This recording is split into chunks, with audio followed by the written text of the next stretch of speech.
Good morning, good morning, good morning. How are you today? I hope everybody is doing well. I hope everybody is fine. Special election day for Georgia State Senate District 21. So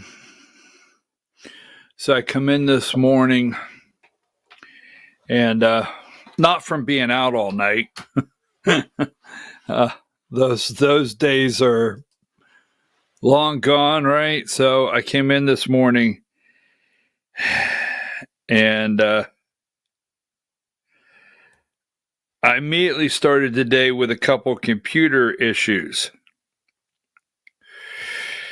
So I'm a little bit behind. How are you today, Diane? I am your host, BKP. You're watching BKP Politics on voiceofruralamerica.com. I sent you an email. It may have been late. A couple promos I want to do today. I want to see if one will open up. Just let me know. So if we have to go to plan B, the blue ribbon, the Georgia State House blue ribbon panel on elections. I can't find my notification on that. If somebody can send me the notification, it would be greatly appreciated. If someone has that notification for the upcoming Georgia State House blue ribbon panel on elections, if someone could send me that notification. Now, we're going to get into a lot of stuff this morning. We have a lot going on. It's going to be a long day. So the board, let's see, here we go.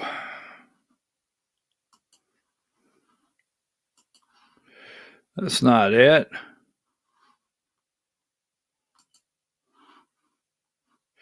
Hang on here.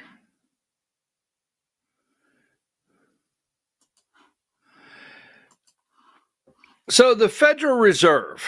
Now, you're going to hear over and over on the deep state corporate corrupt media, you're going to hear the Federal Reserve as an independent body. You will continue to hear an independent body, the Federal Reserve, and you will hear the Federal Reserve Act of 1913. Now, I always like to ask this audience, because all of you study, you think things out, you look at other areas. Some of you are into some nice rabbit holes on conspiracy theory, whatever it may be. No judgment here. What is Trump actually trying to do here with firing Lisa, what's her name? Cook, one of the Federal Reserve governors? What do you think his motive, what he wants to accomplish? Now, Adam Schiff is basically looking at the same possible charges on mortgage fraud that Lisa Cook is looking at. So let's get into this. You're going to hear over and over, independent. The Federal Reserve is independent, and you have what's called a board of governors. All right. You have 1, 2, 3, 4, 5, 6 board of governors on the Federal Reserve. You have Jerome Powell, Philip Jefferson is the vice chair, Michelle Bowman, vice chair for supervision, Michael Barr, Lisa D. Cook, and Christopher J. Waller. Now, President Trump yesterday, and this is This is going to be real open-ended. We're going to see what happens here. Now, the one thing that President Trump is doing that I do like is he's pushing the Supreme Court to make decisions. And on many issues, he's pushing the Supreme Court to decide. And he knows, and his team knows, they have the White House lawyers, they all know, the executive branch attorneys know what they're doing when they push the Supreme Court to review and rule on something. So let's just go here. And yes, Diane, I do not know what happened as far as my numbers. So let's not have that discussion. Give me number 26. So yesterday, President Trump, Dr. Lisa D. Cook, member, Board of Governors, United States Federal Reserve. Dear Governor Cook, pursuant to my authority under Article 2 of the Constitution of the United States and the Federal Reserve Act of 1913, as amended, you are hereby removed from your position on the Board of Governors of the Federal Reserve effective immediately.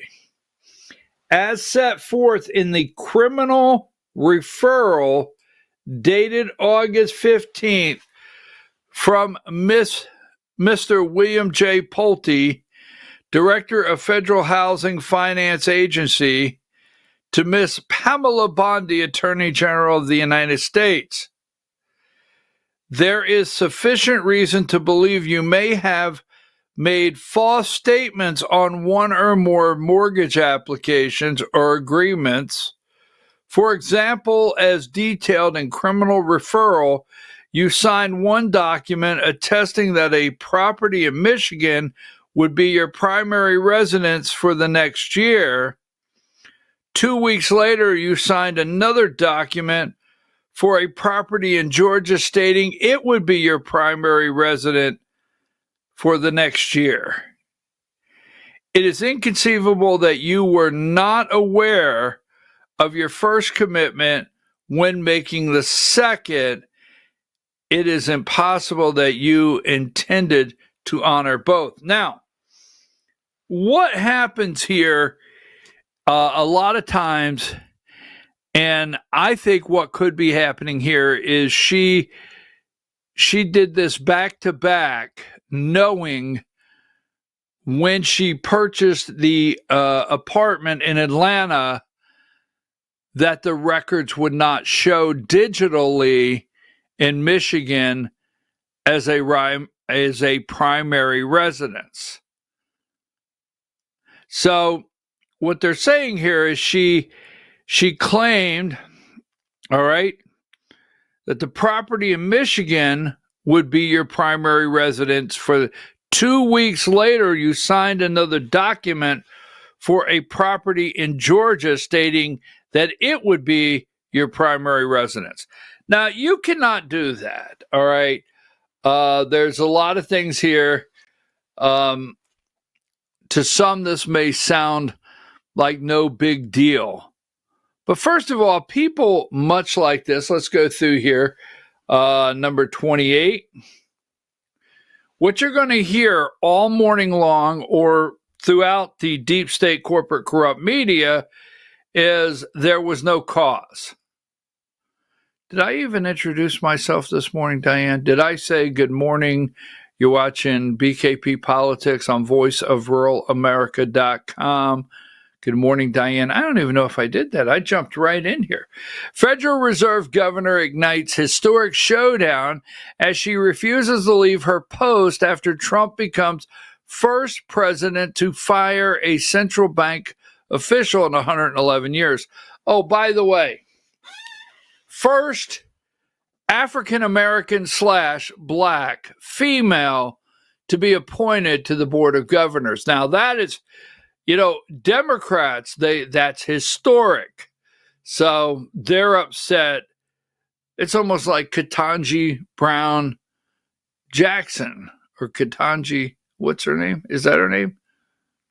Ketanji, first black female African American to the Supreme Court.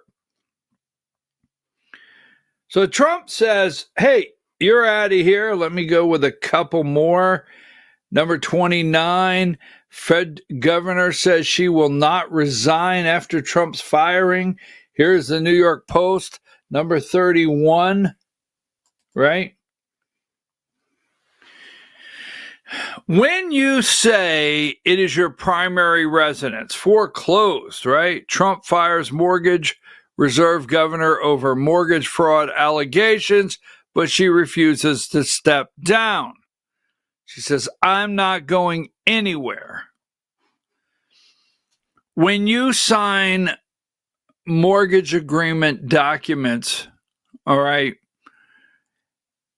your primary residence, number one, is how you also purchase your insurance on a property. Second, it tells the lender that you're going to live in the property. You're not buying this as a business investment. There's a whole slew of things that, or a second home. There's a lot that happens here when you make that purchase. Now, in Georgia, we have homestead exemption. You can claim one residence, your homestead.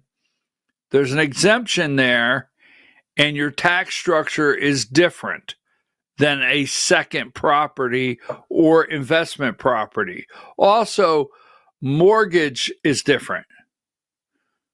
If you go and there's a primary residence, your mortgage documents are different, plus possibly your rates.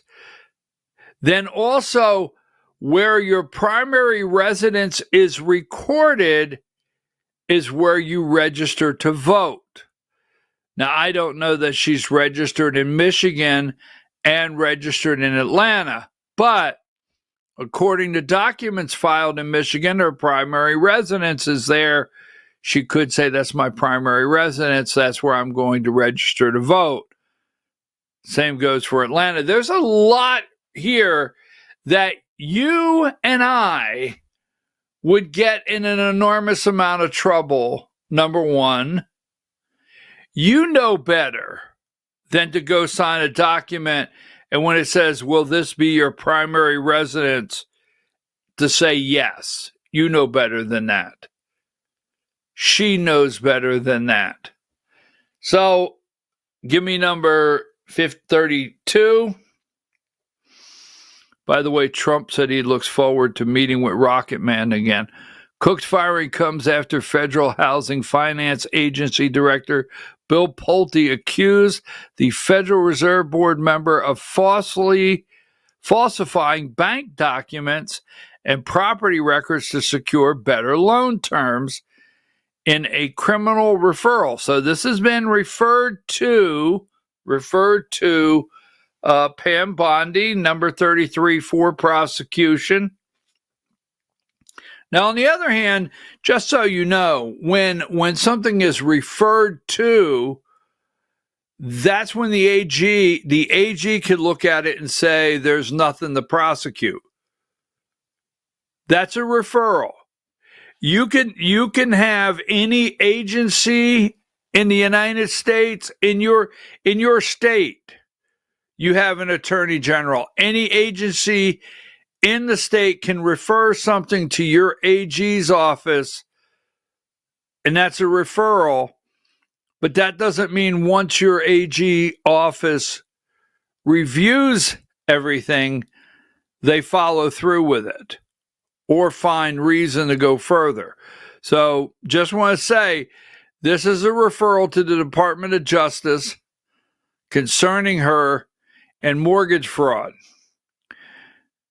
Pulte alleged in an ex post that Cook had designated a condo in Atlanta as her primary residence in July 2021, in just 2 weeks after taking a loan on her home in Michigan.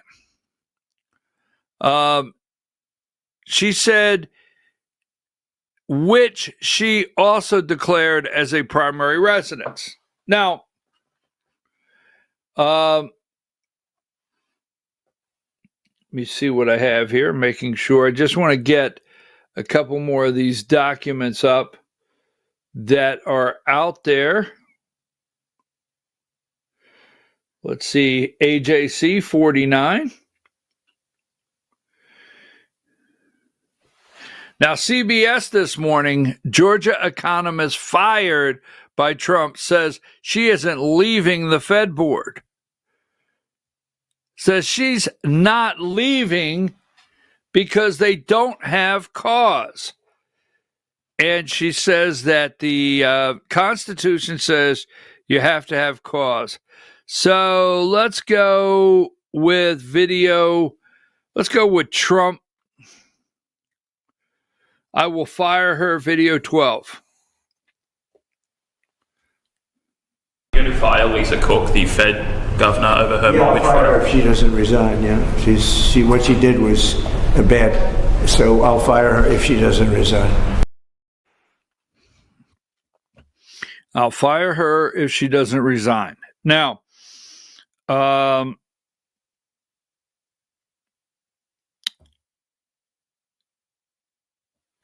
let's see. Give me CBS video 6 this morning. CBS reporting. I'll fire her if she doesn't resign. In an unprecedented move last night, President Trump said he's firing Federal Reserve Board Governor Lisa Cook, accusing her in a letter of lying on mortgage applications. The Trump administration also cited the allegations in a criminal referral to the Justice Department. Cook was appointed by former President Joe Biden and confirmed in 2022 as the first black woman to serve as a Fed governor, a critical position overseeing the nation's monetary policy that's supposed to be independent from the administration. In a statement to Politico, her attorney fired back, calling the president's action illegal and vowing to challenge it. We're keeping the rates high, and it's hurting people. The move comes as President Trump has been publicly pushing the Federal Reserve to cut interest rates, and it could test the central bank's independence, with presidents allowed to remove Fed governors only for cause. Mr. President, do not come to Chicago. Oh, we just threw that in there as a bonus. Pritzker says, do not come to Chicago. So you're supposed to fire for cause. Now, let me just say this. There's a couple things that's going on here. If Trump can successfully fire Lisa Cook, if he can, if the court will uphold his cause to fire her, can he fire Jerome Powell? Can Lisa Cook's position be the position he puts in who he wants to elevate as Fed chair? This has got, it's not, for me, this is not about, and I do agree, Adam Schiff has done the same thing. These people do this all the time. They're above the law. Remember, no one is above the law. That famous quote, right? They do it all the time. The elite live in a neighborhood that's above the law, and that's the area they live in, no matter what they're doing. If they're purchasing homes, they do it the way they want. Their tax structure, the way they want. How dare you claim they broke a law? That's for the 256 people that have been murdered in Chicago. Right? The people that we don't even count them in. They're the poor people. Move along. So, they claim no cause. Give me video 5, CBS. interest rates. Now he fires a board member. Does he even have the authority to do that? He does, Michael, but there is a key limitation. The firing has to be for cause, and the Trump administration claims that they have good reason for this dismissal, but the question many are asking is whether it could put a chill on the Fed's independence. Many are asking, could this put a chill on the Fed's independence? Now, many of us out here have been wanting to crack that door open on the Federal Reserve. I for one, I remember Greenspan, right? I am tired of waiting to see how the economy reacts, what is going to happen next in different industries based on Jerome Powell and how the Fed feels. Now, I understand, well, you don't know. They set monetary policy. Based on what? Based on what? What do they set monetary policy on? Based on what? All right. I don't want to go there right now. I could lose my whatever. So here you go. Give me 55.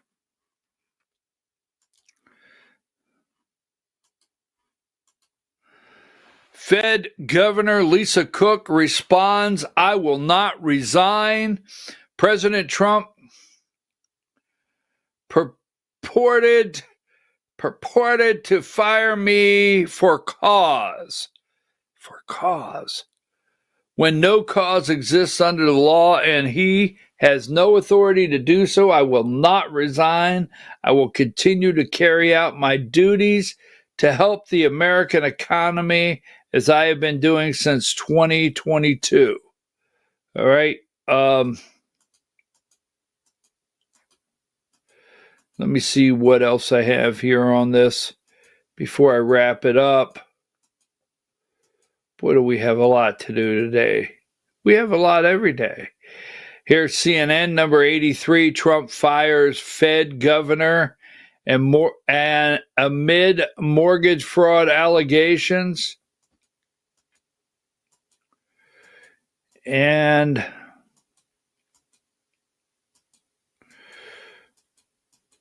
let's see, the Maryland man's still in town.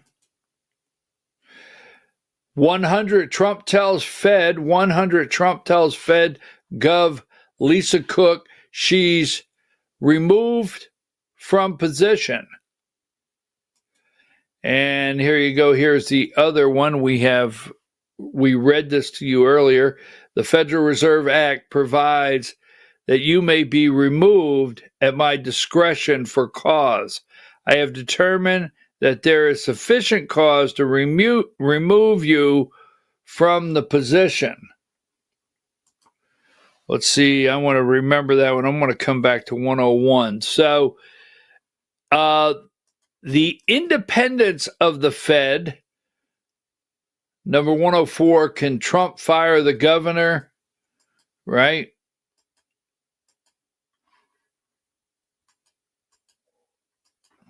So let's see here. Video 9. Which inevitably makes it a legal question, especially as that idea of for cause is so important. So all morning long, everything you hear is for cause. Give me 101. And Trump has spelled out the mortgage fraud that has been referred, I think he said August 15th, the mortgage fraud has been referred to the Department of Justice by Pulte, the head of the Housing Authority, right? Is he the, I forget exactly the agency that he's the head of at the federal government. The Federal Reserve Act provides that you may be removed for cause. I have determined that there is sufficient cause to remove you. So what sufficient cause is this that Trump has? Video 13. I have cause. It is because I hate him. Not for sure that's it. But like Michael Scott had cause. You can't fire Toby without cause. I have cause. What's your cause, Michael? Because I hate him. All right. So anyhow, you will hear all day long the independence of the Fed. This is much larger than just her. Watch what is getting ready to happen here. I like that Trump pushes things that we have to look at. What will the Supreme Court do? It goes to the Supreme Court. Is this a signal to Jerome Powell?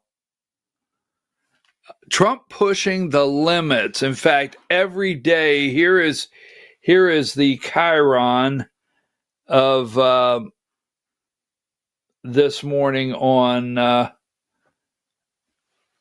give me number 109.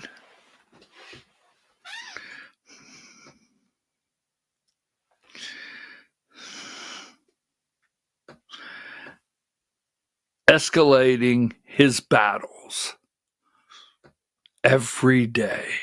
All right, folks, I'm your host, BKP. We're going to take a break. When we come back, Trump said he would meet again with Little Rocket Man. I brought that up a couple weeks ago, remember? We'll be right back after these messages.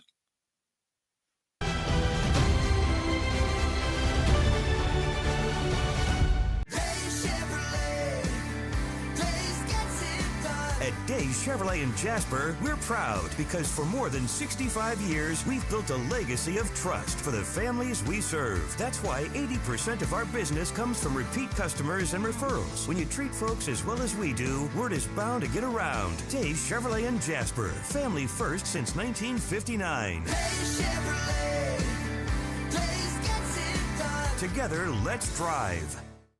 Larry's Body Shop in Ellijay. Family owned and operated since 1978. The latest in cutting-edge digital technology and state-of-the-art equipment allow our iCard Gold Class certified technicians to restore your vehicle. Our second-to-none customer service will work directly with your insurance company. Major accident or minor fender bender, we take the dents out of accidents. Larry's Body Shop, North Georgia's #1 body shop. Visit us at collisiondecision.com. Why give your money to liberal media companies? Put your marketing needs in the hands of a conservative marketing professional and start getting results today.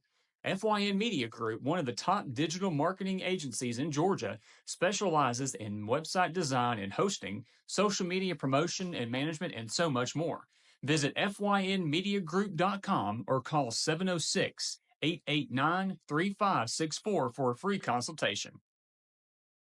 Welcome to El Rey Azteca Mexican Restaurant. We invite you to indulge your senses with our from-scratch authentic Mexican food. Whether you are hungry for fajitas or the El Rey Azteca burrito, we offer a wide variety of fine Mexican dishes, drinks, and desserts. Our inviting patio, indoor seating, and bar has a seat for everyone. So come to El Rey Azteca for delicious food, great drinks, good friends, and loads of fun in a casual and friendly atmosphere. Ladies, when you wear elegant jewelry, you become a force to be reckoned with. You shine brighter than the stars in the sky, and your inner beauty radiates like the sun. So embrace the magic, embrace the elegance, and let your jewelry be a reflection of your true, authentic self. My friends over at North Georgia Diamond know what a woman wants. Go see them for the perfect gift. And remember, when it comes to elegance, there's no such thing as too much. Come see us at North Georgia Diamond. We're igniting passion one sparkle at a time.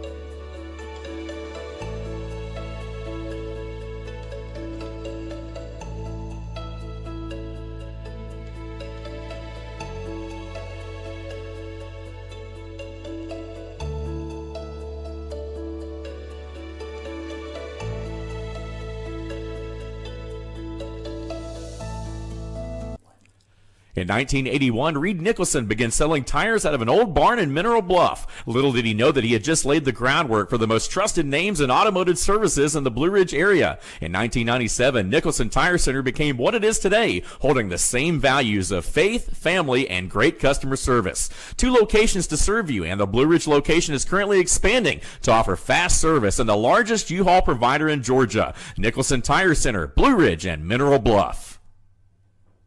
This is a special report. Knowing how to invest your money is harder than ever before. Dealing with stock market volatility, record debt, and terrorist attacks requires new thinking. At U.S. Asset Management, we can help you see the world more clearly so that you can move beyond the chaos and invest with confidence. Call us, visit us online, or drop by our office. U.S. Asset Management, helping you make better decisions with your money. Mesquite Grill, now offering online ordering for your convenience. Check out our new website at mesquitegrillbr.com. That's mesquitegrillbr.com. The great food and service you have come to expect, ready for you when you arrive. Open 7 days a week with a fully stocked bar and friendly service. Bring your furry friends with you and dine on our pet-friendly patio. Also, check out our catering options and let us prepare delicious food for your next event.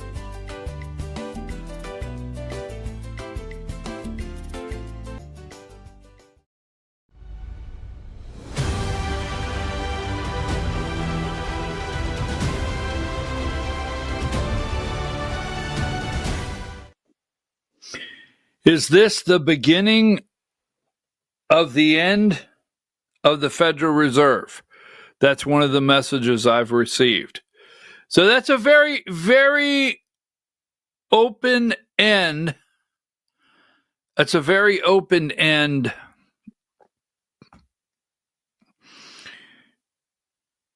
Will Trump be able to fire Lisa Cook? We talked about that for a couple days. I'm not for sure what the court will do. As I have said, I do like that President Trump, folks, we have to push things to the Supreme Court. And right now, the 5-4 court. So,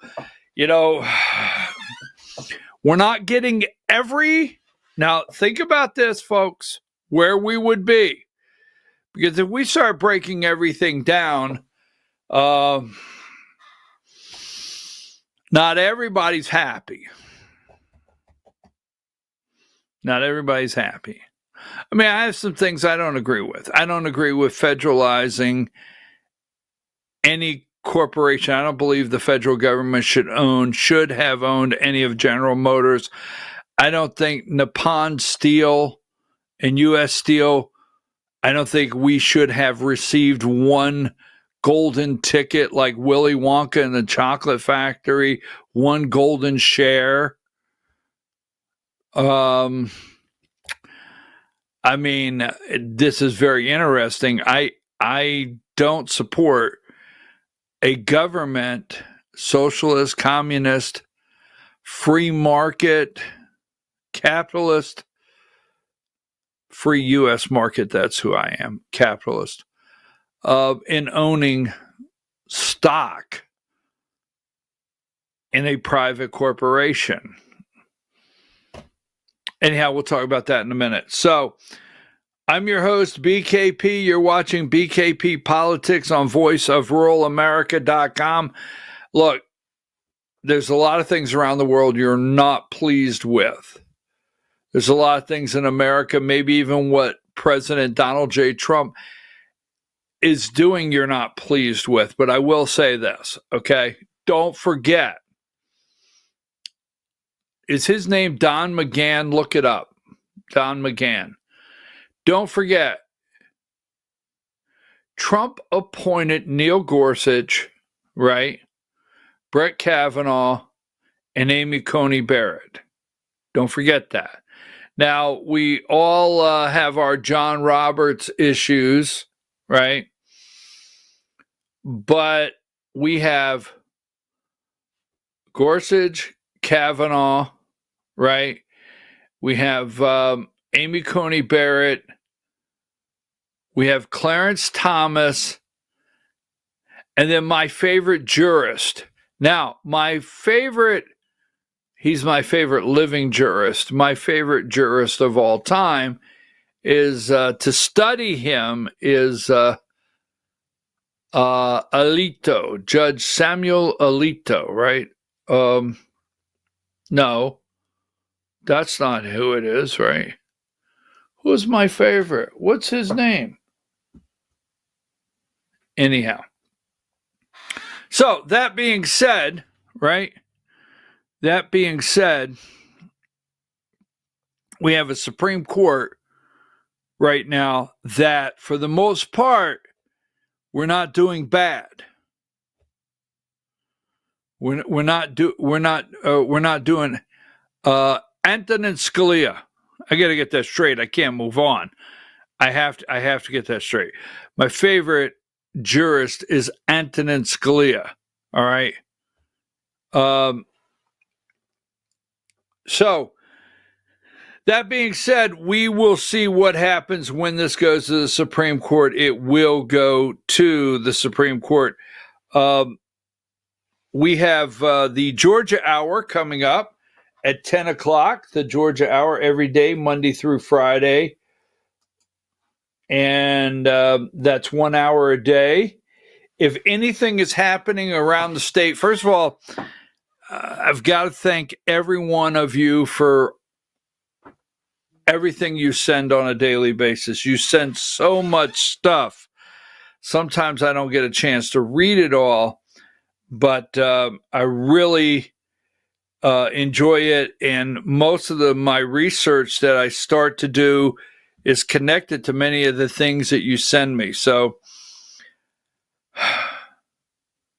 where do I want to go? A couple weeks ago, I told you this before we get into I said this a couple weeks ago. I go every morning to some of the foreign news sites. And hold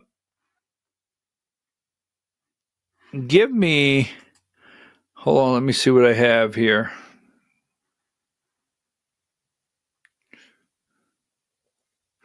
See, give me number 36, Supreme Court. This was yesterday, Supreme Court. Breaking in a 5-4 decision, the Supreme Court allows Trump to cut $783 million in DEI research funding, right? Supreme Court.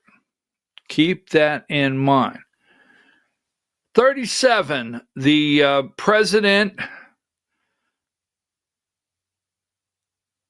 South Korea, was here yesterday in the Oval Office.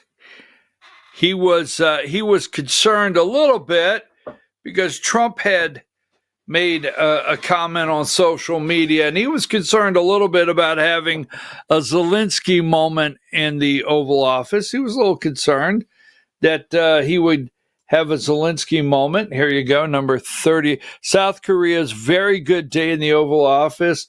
Number 38, South Korea's president says staff feared a Zelensky moment. And a couple weeks ago, I told you this. I said North Korea said they would meet Kim Jong-un with Donald Trump as long as Donald Trump recognized him or their country as a nuclear power. Now, the United States does not officially recognize North Korea as a nuclear power. When you recognize, that means you accept they have nuclear weapons. The talks you have with them are different. Diplomacy is different. You engage them, so forth. They go on the list, all right, of nuclear powers.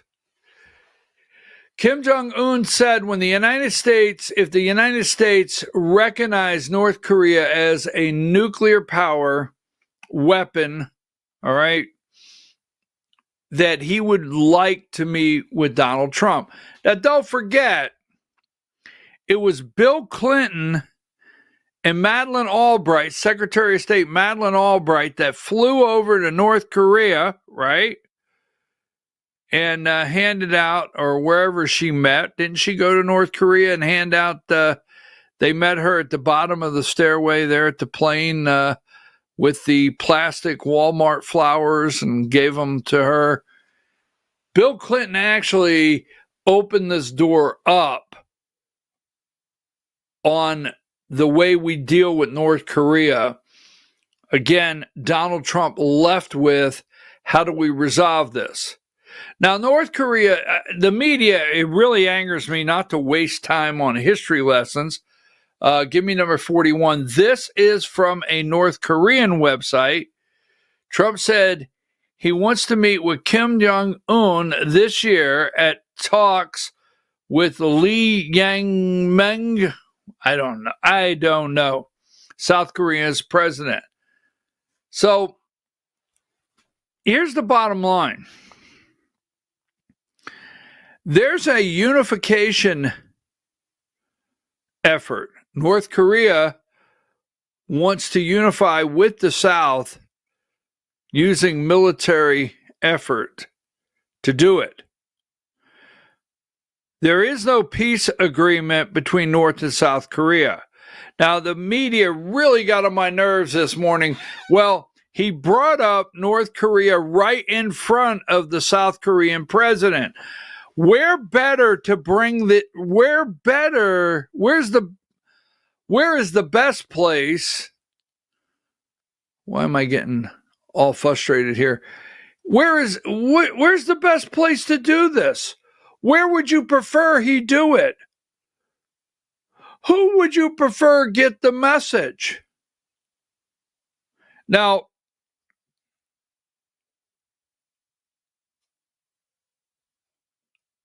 give me video 15.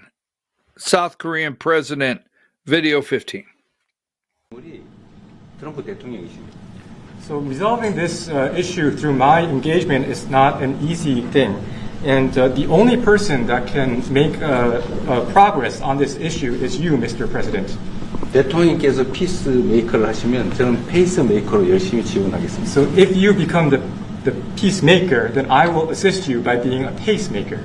That's good. We can do big progress, I think, with North Korea. Absolutely.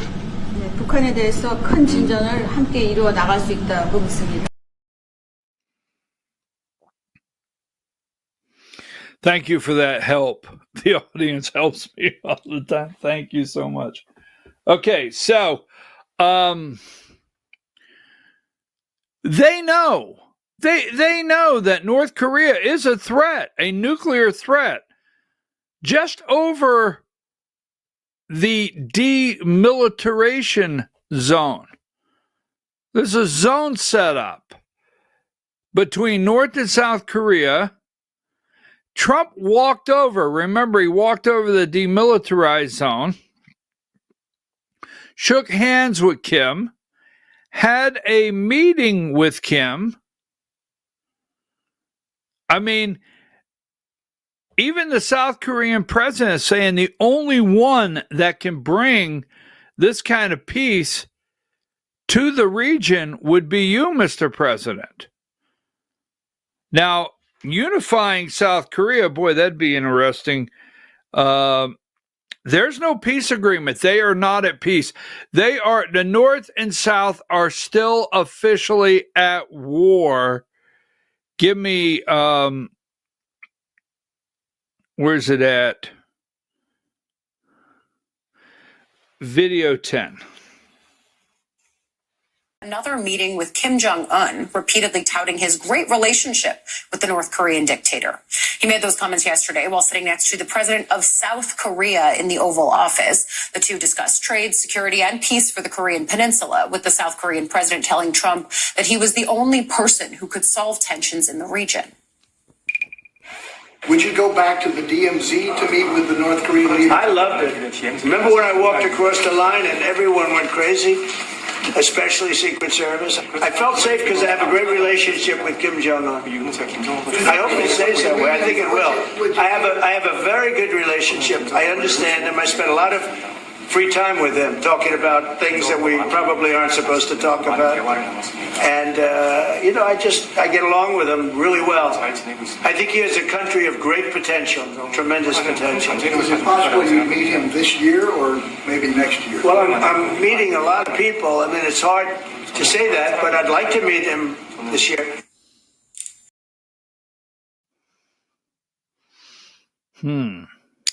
So here is something they won't talk about. Here, give me number 45. Now, this is from Russia Today. The American president said Washington should seek to obtain the leased sites. U.S. President Donald Trump has said he would like the United States to obtain ownership of the land where the military bases are located in South Korea instead of leasing it. Sitting alongside South Korea's new president on Monday, Trump claimed that Washington has invested heavily in infrastructure on the Korean peninsula and maintains over 40,000 troops there, yet the land under their facilities remains leased. Maybe one thing I'd like to do is to ask them to give us ownership of the land where we have the big fort. He said, I would like to see if we could get rid of the lease and get ownership of the land where they have massive military bases. Now, I'm not opposed to continuing with a great relationship with South Korea, but they have I bet when he got there, he was probably asking the president, where's Brian Kemp? Where is our great American counterpart to South Korea, Brian and Marty Kemp? Hyundai, battery plants, Kia. All right, they own a shipbuilding company, I think in Philadelphia. We have 40,000 troops sitting there in South Korea, and the land we lease from them. So Trump says, I want to own the land. You won't hear that. You won't hear people discussing that. All right. So folks, let me do a couple more things here. Venezuela, we're going to talk about Venezuela. I don't want to spend too much time on this. You know, if you talk about it, people get upset. Well, you know my favorite one. Give me video 2 while I'm looking up my pictures. If you talk about this, I'm going to excommunicate you. Well, you're not the Pope, bro.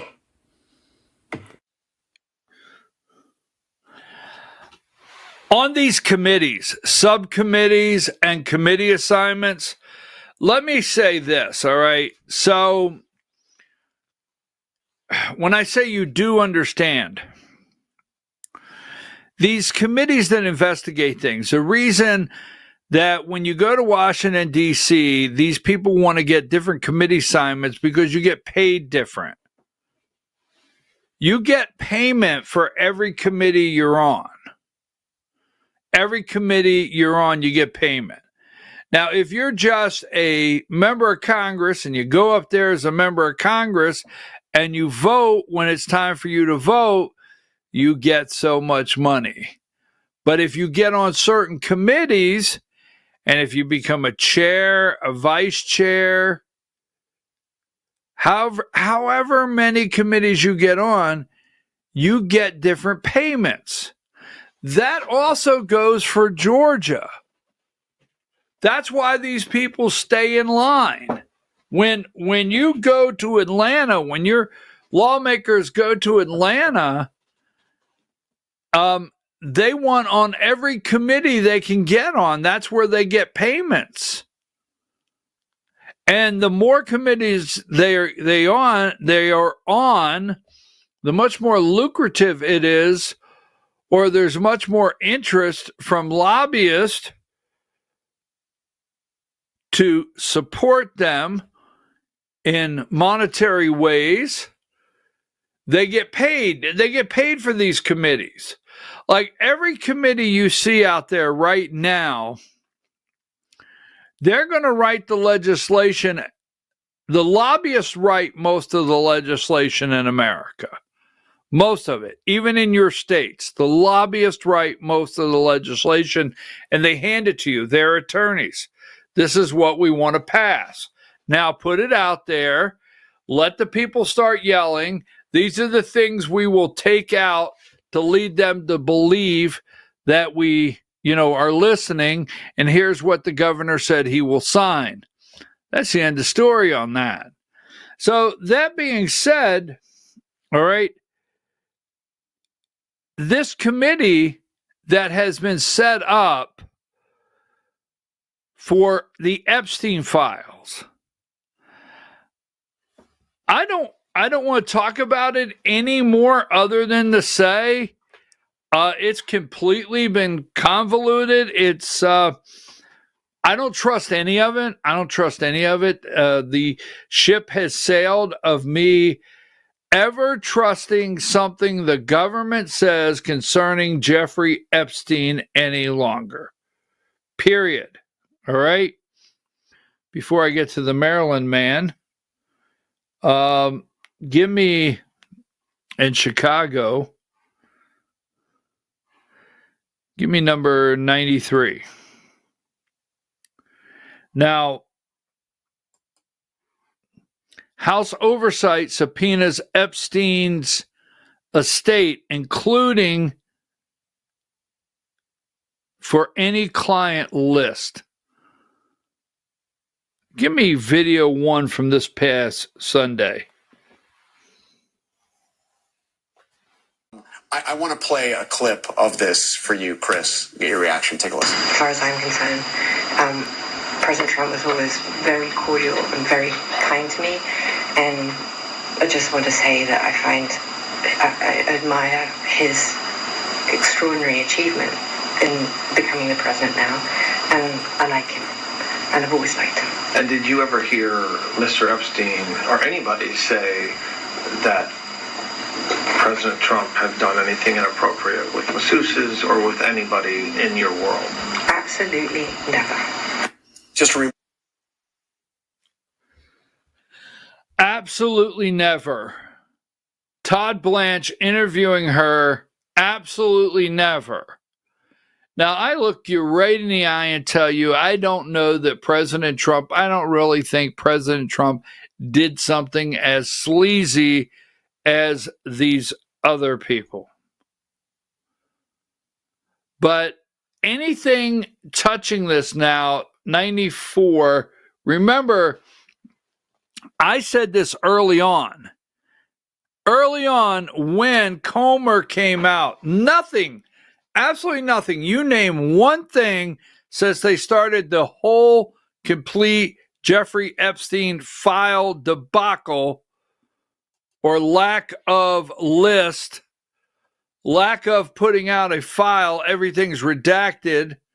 And what we have seen, I've said from day one, Comer, how can you tell me that your committee's legitimate when Acosta's not subpoenaed? Everybody is subpoenaed but Acosta.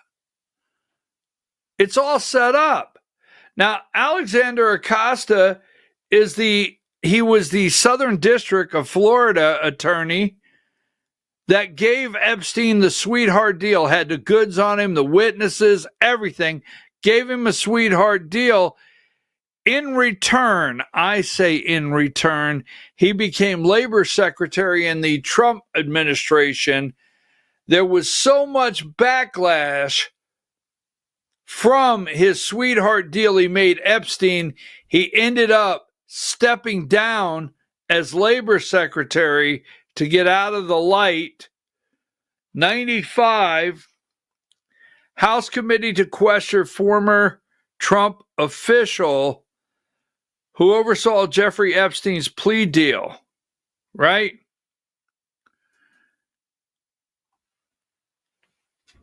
He's volunteering. He's not subpoenaed. He's volunteering to come and testify.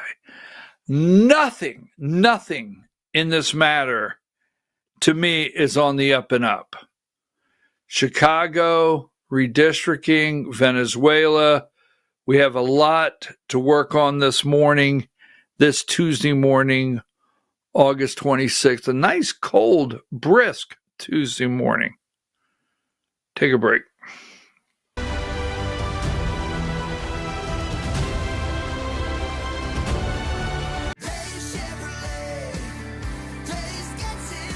At Days Chevrolet in Jasper, we're proud because for more than 65 years, we've built a legacy of trust for the families we serve. That's why 80% of our business comes from repeat customers and referrals. When you treat folks as well as we do, word is bound to get around. Days Chevrolet in Jasper, family first since 1959. Days Chevrolet, Days gets it done. Together, let's drive.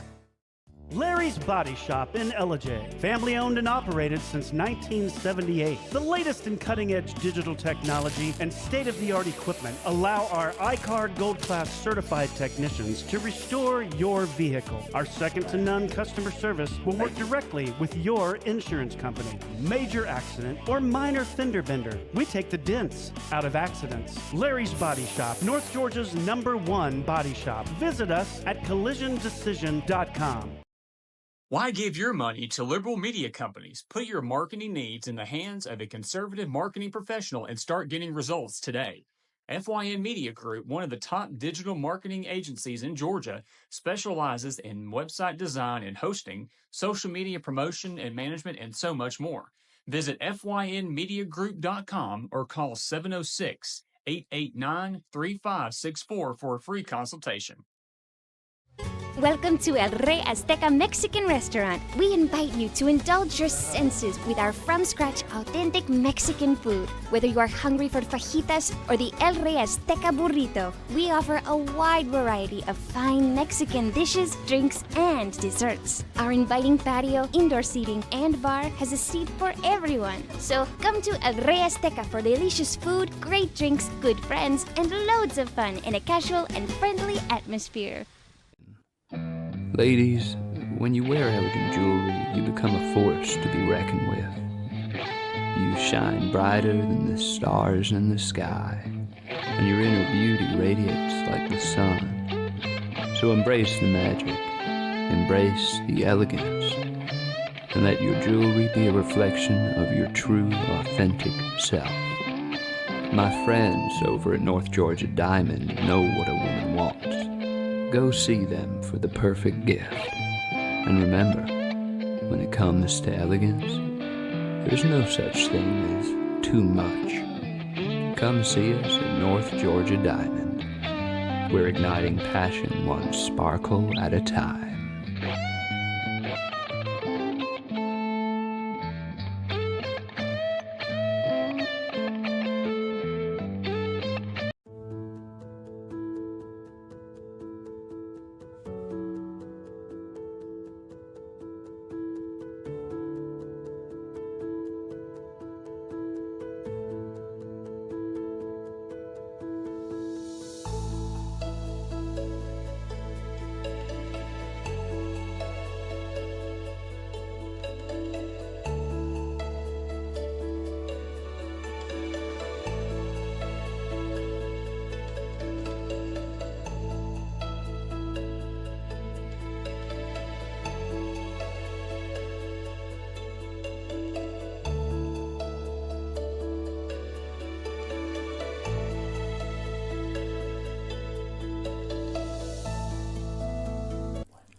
In 1981, Reed Nicholson began selling tires out of an old barn in Mineral Bluff. Little did he know that he had just laid the groundwork for the most trusted names in automotive services in the Blue Ridge area. In 1997, Nicholson Tire Center became what it is today, holding the same values of faith, family, and great customer service. 2 locations to serve you, and the Blue Ridge location is currently expanding to offer fast service and the largest U-Haul provider in Georgia. Nicholson Tire Center, Blue Ridge, and Mineral Bluff.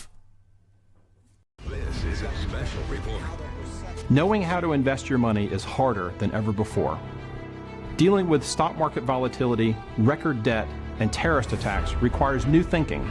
At U.S. Asset Management, we can help you see the world more clearly so that you can move beyond the chaos and invest with confidence. Call us, visit us online, or drop by our office. U.S. Asset Management, helping you make better decisions with your money. Mesquite Grill, now offering online ordering for your convenience. Check out our new website at mesquitegrillbr.com. That's mesquitegrillbr.com. The great food and service you have come to expect, ready for you when you arrive. Open 7 days a week with a fully stocked bar and friendly service. Bring your furry friends with you and dine on our pet-friendly patio. Also, check out our catering options and let us prepare delicious food for your next event.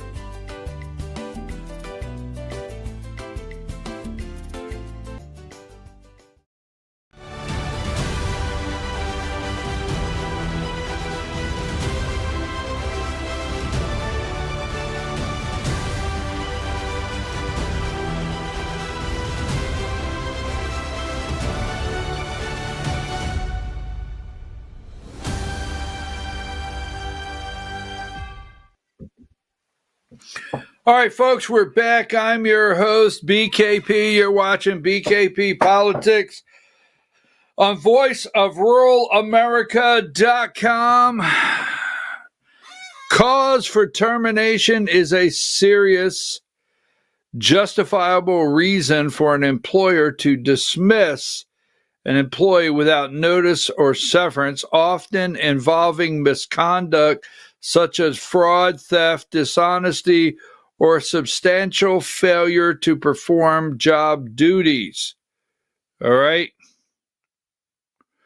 So does Trump have, whoa, I look over, I'm not ready for that, Diane. I wasn't ready for that. Just leave that there for a minute. I mean, I'm looking over here and then I look over there and it's on the screen. I'm your host, BKP. You're watching BKP Politics on voiceofruralamerica.com. Does Trump have cause to fire Lisa Cook as one of the governors there, claiming that she falsified documents in Detroit or Michigan, not Detroit, Michigan, when purchasing a home, claiming primary residence, and then 2 weeks later purchasing a condo in Atlanta claiming primary residence. So we shall see. Okay, we shall see. Anyhow,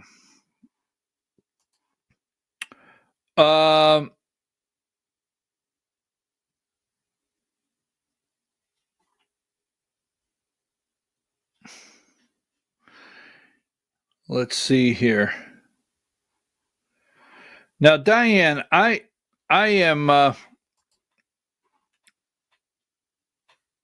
take that down. I want to show you something in California, number 18. We'll talk about it in a minute. See if we have enough time to get into this today. All right. But see, here's California's presidential result map, 2020 versus 2024. Now, California lost a congressional seat from 53 to 52 in the 2020 census. And California has several congressional seats that are illegal. They have about, let's just say they have 1 million people in California that should not be there that are counted. Now, what you do, there's 700 plus in a district, but you take these districts and you push people into different districts to get the lines you want gerrymandered to get the districts you want.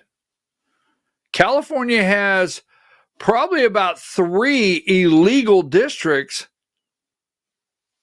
every time they vote. So when you say, can illegals vote in America in a roundabout way, there's 2 or 3 districts in California. Every time they place a vote in Congress, you know, they allowed illegals to influence the vote. So this is a problem across the country for Democrats. This is the 2020. Diane, well, we're not going to do it right now. We might get time. It's 9:07. We've got the Georgia hour at 10 o'clock. And I may be getting out a little early. I have to go to a meeting today. Number 12. Trump says U.S. paid nothing to own 10% control of Intel. All right. So this is Intel.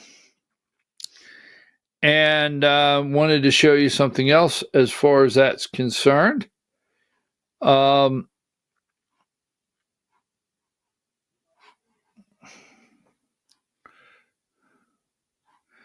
Venezuelan. Give me number 46.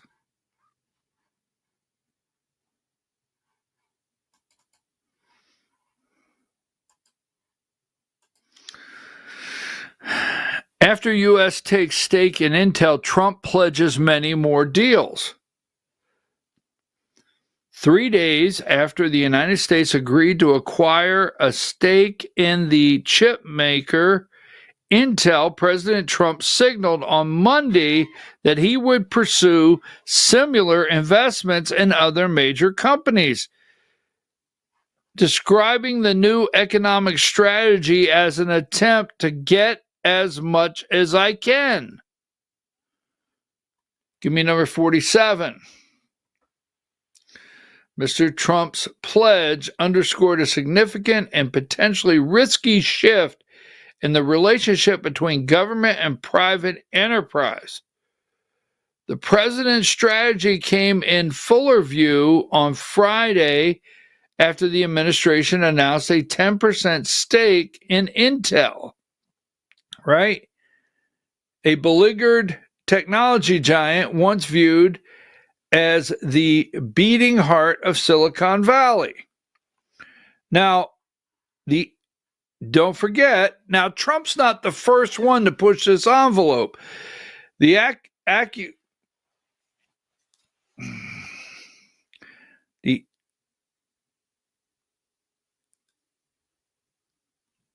acquisition,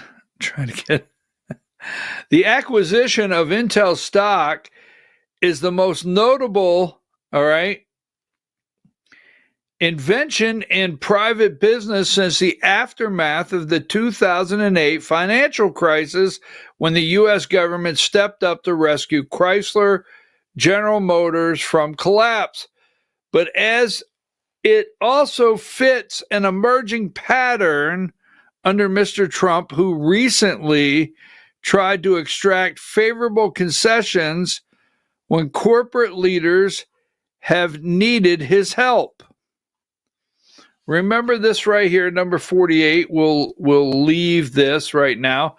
To take over U.S. Steel, the Japanese-based Nippon Steel agreed to grant the United States government a gold share in the combined company to influence its direction. Mr. Trump also extracted a pledge from chip makers, including NVIDIA, to give the government 15% of their revenue from selling powerful computer chips to China. Now, we have an international world now where we trade in the business. I mean, you're not going to have a chip manufacturer that only sells to America. We have international trade. We have manufacturing selling all over the world, different locations in multiple places in the world. It gets a little convoluted. We want to protect our American interest. I get some things may have changed as far as protecting our American interest, but this is a step in the same direction as a Chinese modeled economy. Very much, very much. Now, China has an interesting model of free enterprise, all right, capitalism. Without going too deep, they have this strange kind of, can you say it in the same sentence, communist style capitalism, where they own a stake in your business. There's a handful of rules that you have to comply with. And you have to, this way, it makes your company nationalized. It's a Chinese company, right? Certain rules on trade and agreements that you can enter into without their knowledge or approval. Outside of that, you can make all the money you want and thrive as a Chinese company, as long as they're involved, and you just got a handful of things they got to keep up with. It's a Chinese modeled economy. I for one do not agree. What you may think a beleaguered chip manufacturer, we keep thinking that if some of these companies go under, we cannot exist. Car manufacturers. I mean, I'll never forget telling the story the first time I went from Georgia to Fort Leonard Wood, Missouri. I had a project I was working on in Fort Leonard Wood, Missouri. This is 2010, right? 2010. And while working out there, I would pass that big Chrysler plant south of St. Louis that was completely empty, shut down. And I would think to myself, so what you want us to believe here in America, if these companies go under, there's no business leaders that are going to get together, buy the old stock, buy the old equipment, and start manufacturing a different kind of car. We won't have a car any longer. Totally wrong. So anyhow, I never like to agree at all with this guy here, video 4. They're nationalizing shit, and the Republicans don't care. All right, so talking about nationalizing SHI asterisk, there's a lot of things to think about, man. I mean, this is what 42. This is what they're sidetracking you with. This one guy that beats his wife, who happens to reside in Maryland, the most famous Maryland man. I mean, this is Maryland's claim to fame right here. The Maryland man, right? Where's he at? Video 11.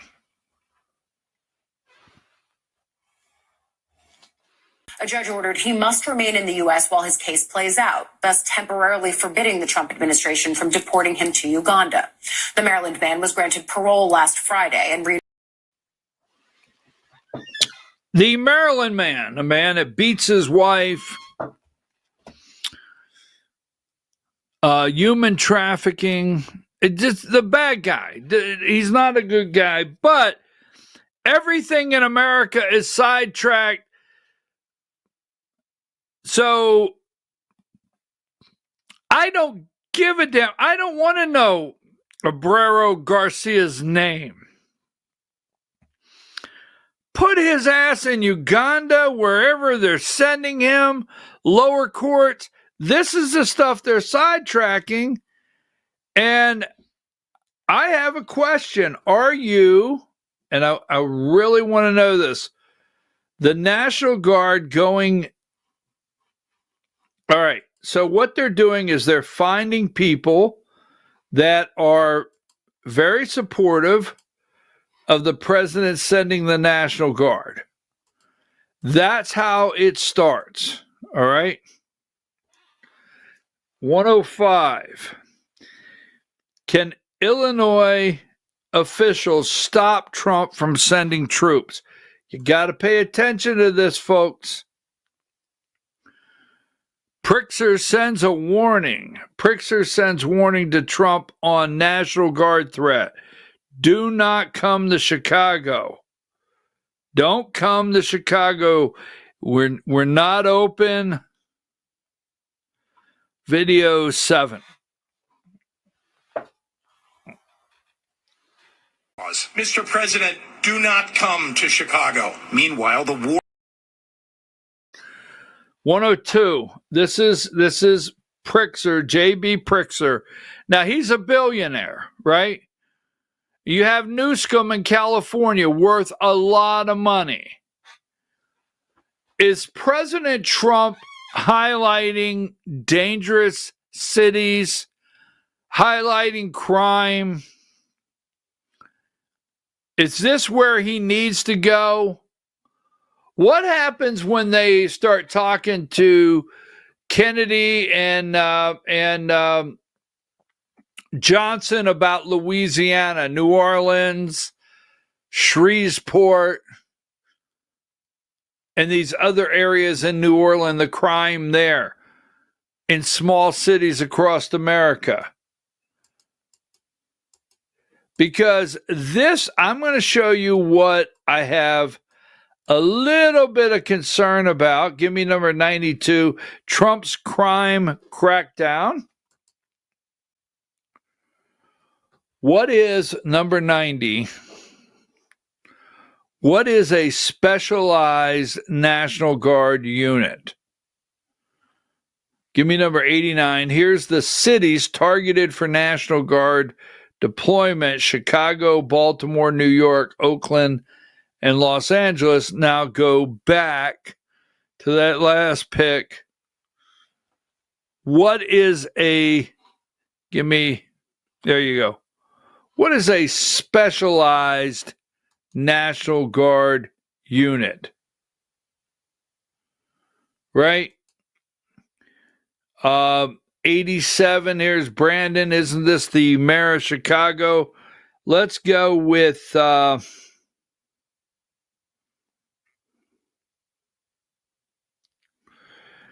video 8 this morning, MSNBC. You really want to be asked to go? You know, I hate to barge in on a city and then be treated horribly by corrupt politicians and bad politicians like a guy like Pritzker. He ought to spend more time in the gym, actually. This guy is a disaster. Gavin Newsom's a disaster. So those are the little things that we love and enjoy about President Trump. Pritzker should spend some time in the gym, right? He's a disaster. Pritzker says, don't come to Chicago. You're not welcome. Number 86. I want to show you something here. Trump may send National Guard. Here is number 85. This is the one thing that's most concerning to me. As of this morning, there's 262 homicides, murders in Chicago, right? And if you go listen to any of these deep state corporate corrupt media, ABC, NBC, CBS, CNN, the list goes on, they quote percentages down. Violent crime in Baltimore is down 22.3%. So, Mr. President, you're wrong. They have statistics and their stats based on certain criteria that equal X, and they say we're down 30% here, we're down 18%. So you're wrong, Mr. President.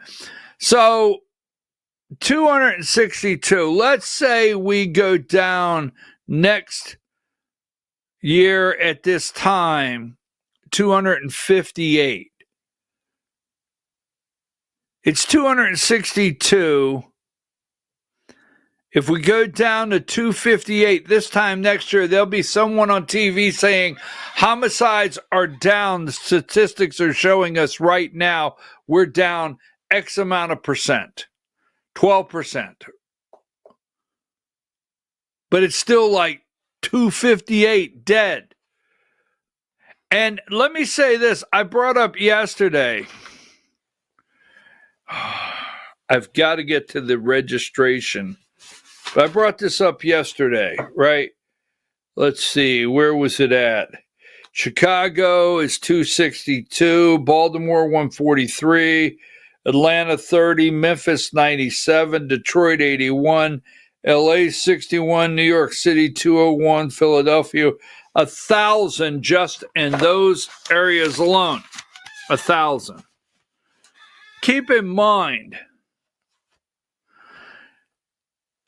to the media, to most, except for Donald Trump, those are 1,000 that no one cares about. That's the poor people. These are the poor people. These are not the people. These people don't have names according to the media. If there's a name, if there's a dollar value, if they come out of a rich neighborhood, they're going to be on the news. It's going to make the news cycle. But if it's some bum that's shot in an alley somewhere, no news. These people are not worthy of talking about or saving. So when he says, don't come to Chicago, we don't need you here, Mr. President. You're not needed in Chicago. We don't need you.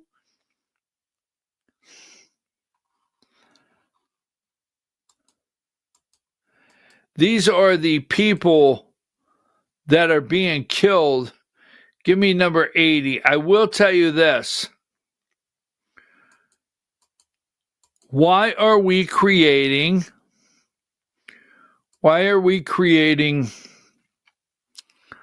a specialized National Guard? Now, this guy right here, I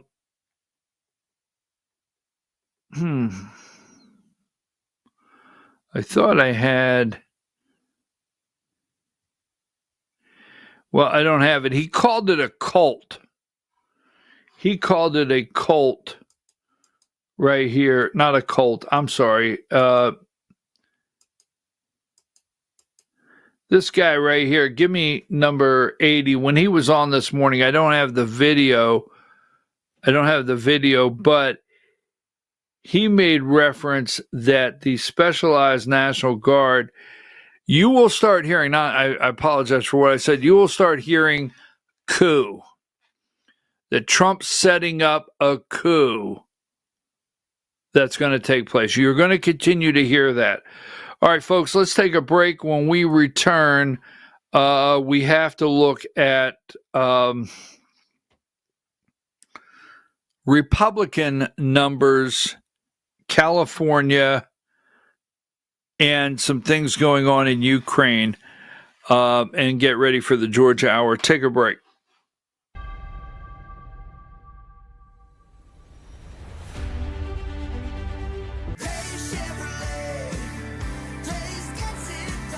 $11,000 discounts real? You bet they are during the Last Chance event at Days Chevrolet in Jasper, where every Chevy has our biggest Last Chance discounts, like up to $11,000 off new Chevy Silverado 1500 crew cabs. But you better step on it. It's your last chance to save up to $11,000 at Days Chevrolet in Jasper. Days Chevrolet.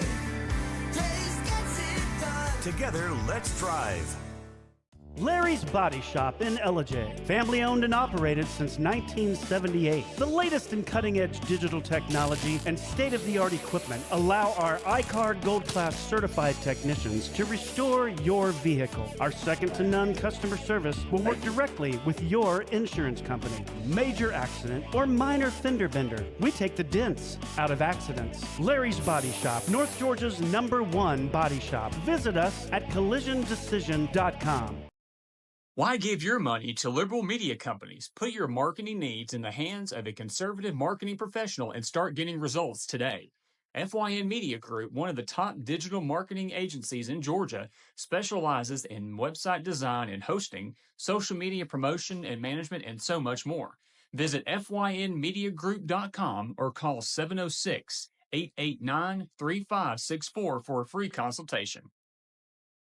Welcome to El Rey Azteca Mexican Restaurant. We invite you to indulge your senses with our from-scratch authentic Mexican food. Whether you are hungry for fajitas or the El Rey Azteca burrito, we offer a wide variety of fine Mexican dishes, drinks, and desserts. Our inviting patio, indoor seating, and bar has a seat for everyone. So come to El Rey Azteca for delicious food, great drinks, good friends, and loads of fun in a casual and friendly atmosphere.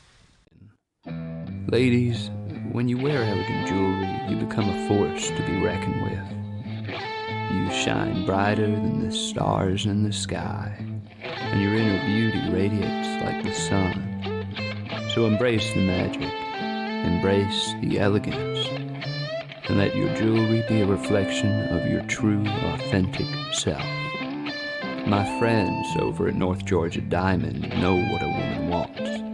Go see them for the perfect gift. And remember, when it comes to elegance, there's no such thing as too much. Come see us at North Georgia Diamond. We're igniting passion one sparkle at a time.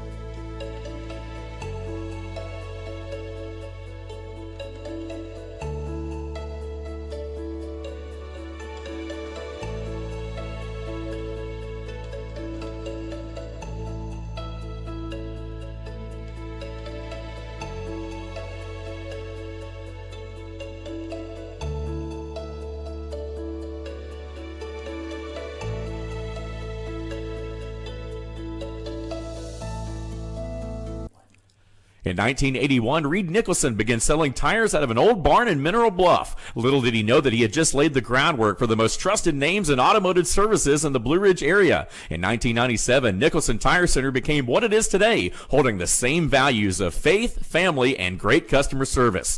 2 locations to serve you, and the Blue Ridge location is currently expanding to offer fast service and the largest U-Haul provider in Georgia. Nicholson Tire Center, Blue Ridge, and Mineral Bluff. This is a special report. Knowing how to invest your money is harder than ever before. Dealing with stock market volatility, record debt, and terrorist attacks requires new thinking.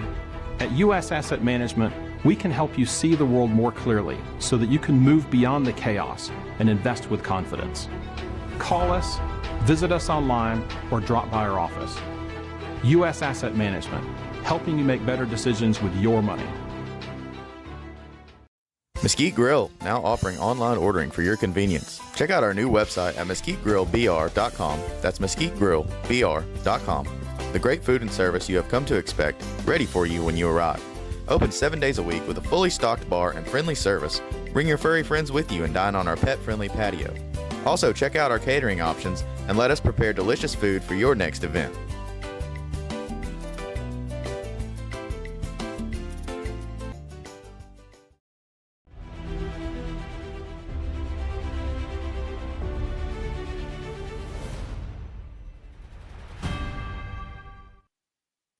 All right, folks, we're back. I'm your host, BKP. You're watching BKP Politics on voiceofruralamerica.com. 9 o'clock, we'll go to the Georgia Hour. You know, something, we talked about the Senate race yesterday in the Georgia Hour. We talked about the Senate race yesterday with Derek Dooley. I did not bring something up that has struck just fire, and I didn't bring it up here. And I'm going to explain why. I wanted to give some time. I wanted to see what kind of reaction happened out there when that question came up. And boy, do we have reaction. So we'll talk about that in the Georgia Hour, an article yesterday, and you reacted to it. Social media has reacted to it, claiming he had his answer and just missed it. So California attempting more congressional seats, right? Diane, I think yesterday, if you could, I think I forgot to pull one over from yesterday, a video. Okay, I think let's see. I guess I didn't forget to pull it over yesterday. Yesterday, it was yesterday. Let's see if I have graphics from yesterday, because it's been 30 states, and just see if I have it from yesterday. Maybe it's from Friday, and I forgot to pull it over from Friday. But the registration, voter registration, let me get to that. All right. Oh, here you go. Can you go into yesterday and look at some numbers, or is it that hard?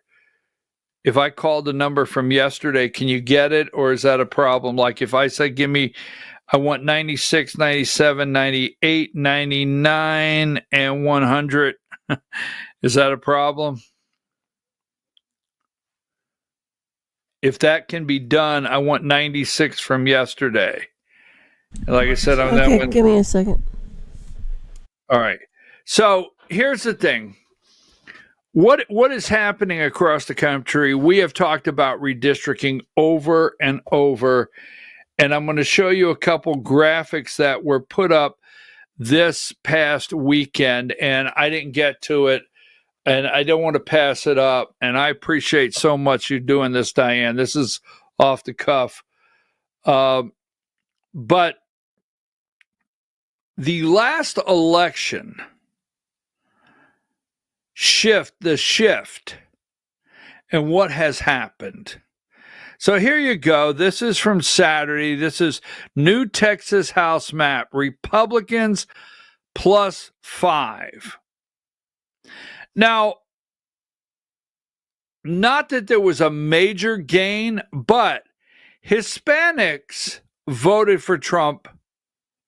Latinas, Hispanics voted for Trump in Texas. I told you this. The districts, the 5 districts, would also be +10, R +10. So they're not manipulating. Democrats in the blue areas will have blue representation. They will. Now, California is trying to counter. We'll show you that in a minute, what they're doing. But I want to show you something here. 97. This is California. So here is, just look at the blue map. And right there, proposed California House map. Now, the top of California, Northern California, is where District 1, they're going to pull the coast over. This is the proposed 48-4. Now, remember, California has 52. I would propose 3, if not more, are illegal districts. So this is the proposed map where California would pick up 5. Right now, they have a 9. Republicans have 9 seats out of 52 in California. So go ahead. This is something else I want to show you. 98. All right. And moving right over. So this is what could happen. Possible redistricting targets. Currently, Ohio has 10 R's and 5 D's. Potentially, Ohio could pick up 1 R to 2. Indiana has 7 R's, 2 D's. They could actually pick up another R.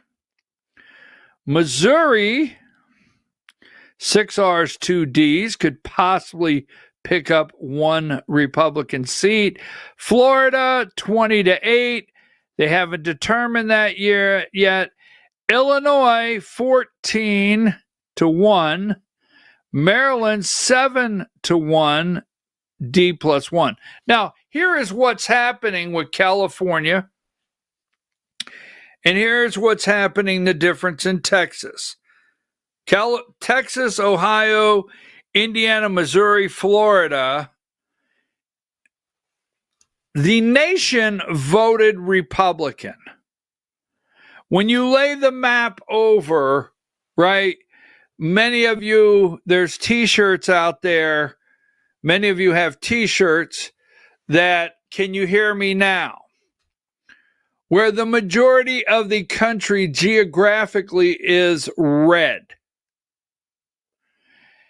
And the growth of the Republican vote in those states, plus the growth of registered Republicans in 30 states.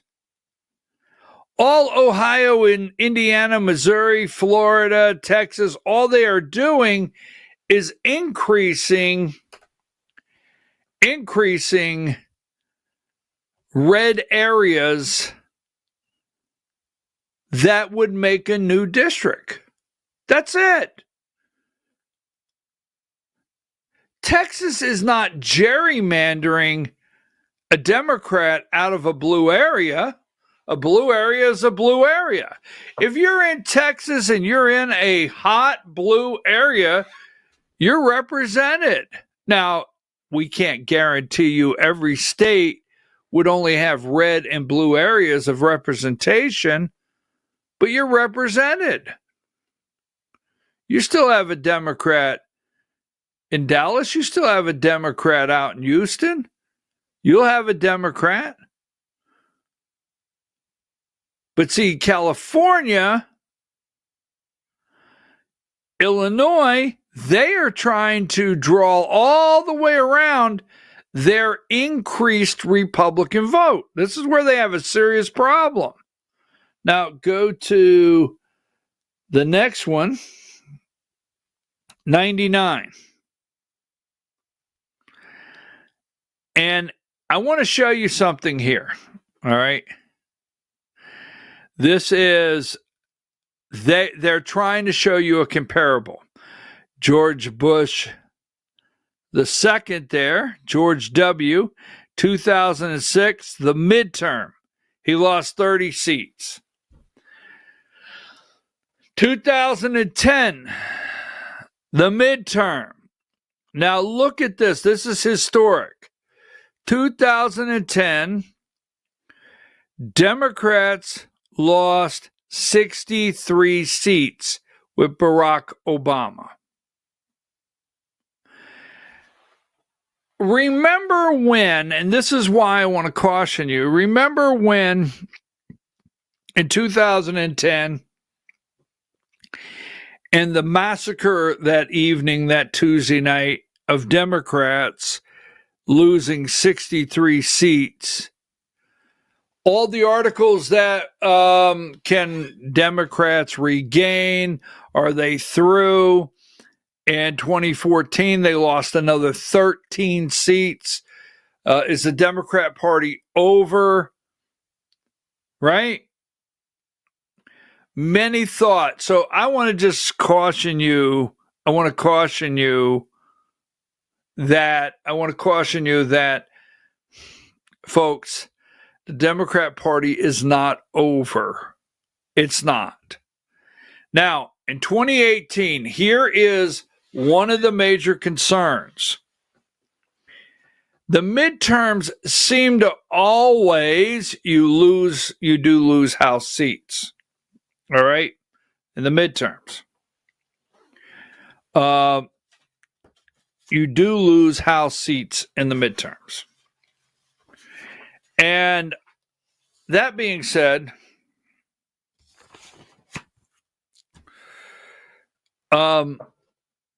they're concerned because in 2018, in Trump's first term, his midterm, he lost 40 seats.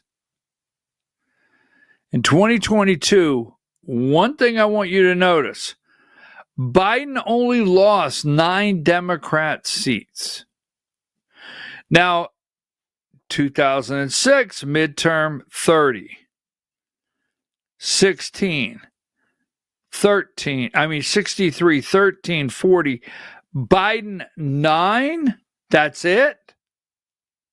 So that is the concern they have. Give me 100.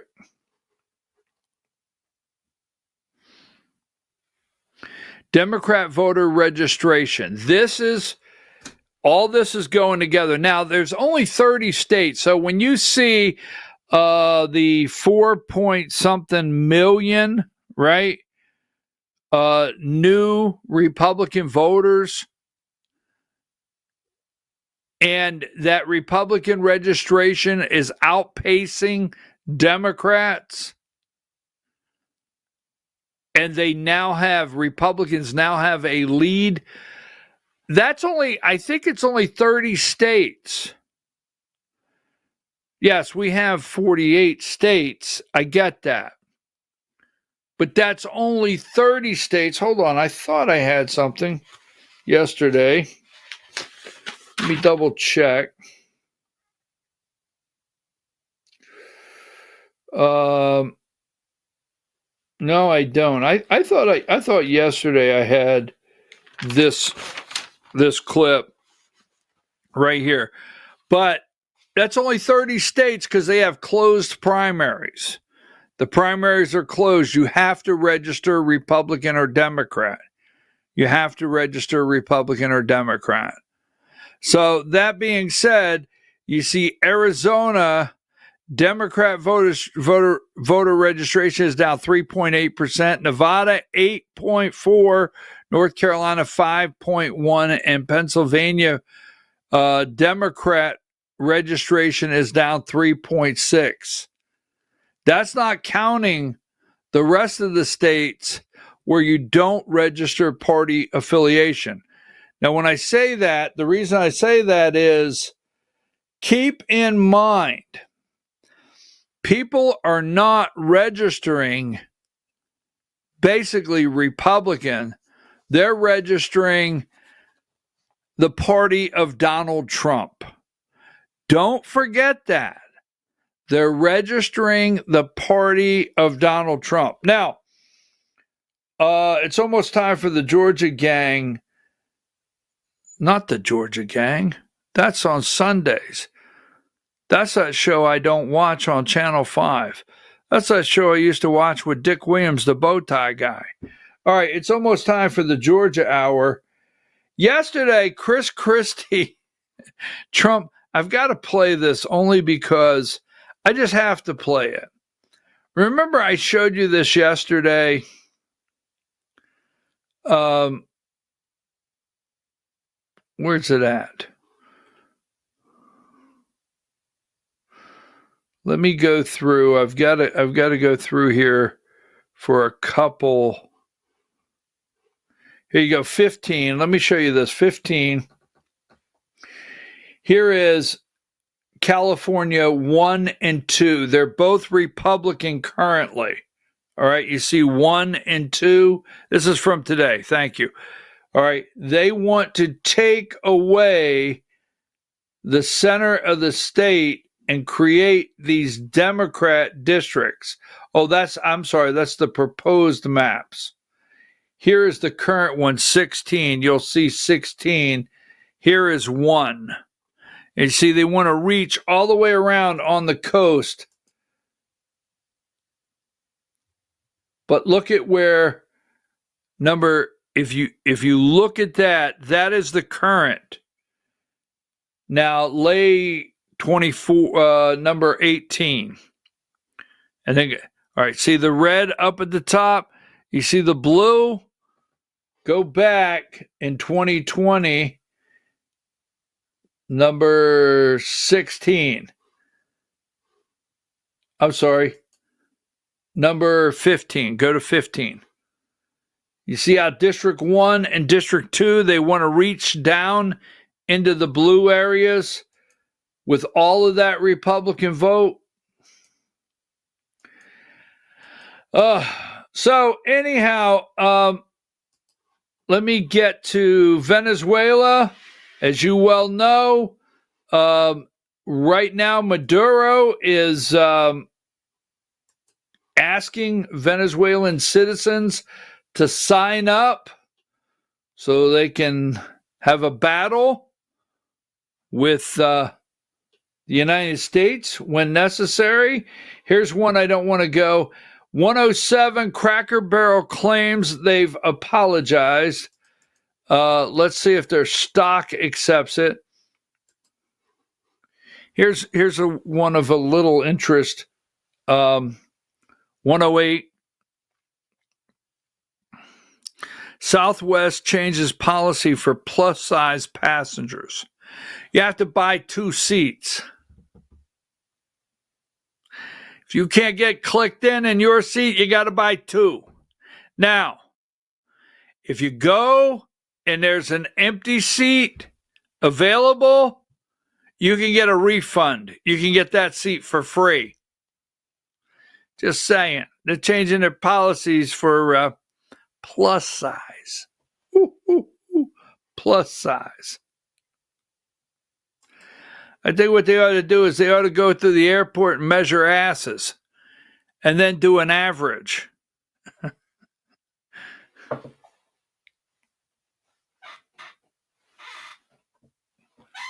And then make the seats.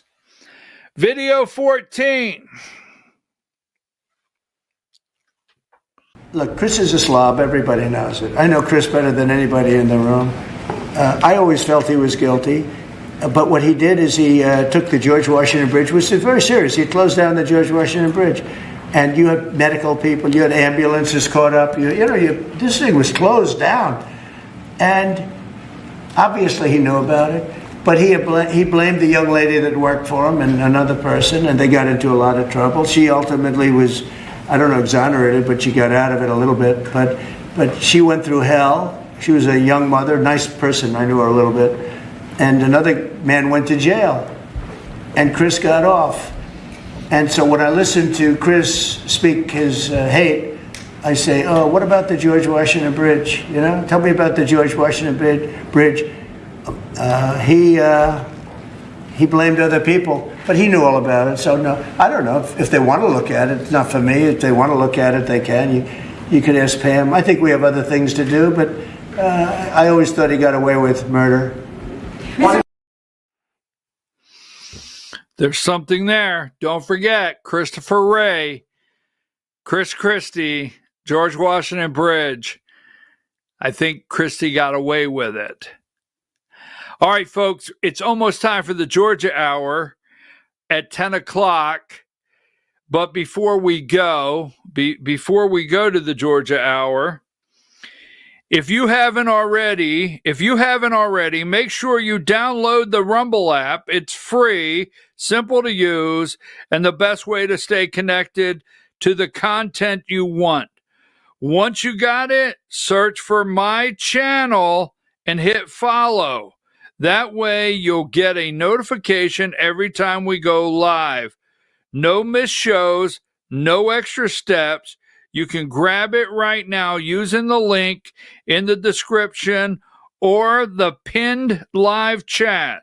Download it to your phone and you'll be ready to go. And if you prefer watching on the big screen, Rumble is available at all major streaming devices, TVs. Just search for Rumble, follow the channel, and be part of the action.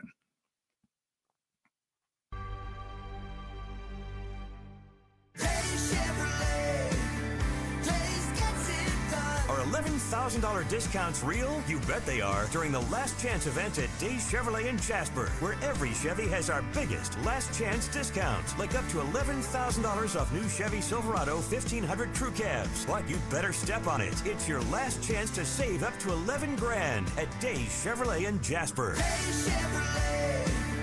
Days gets it done. Together, let's drive.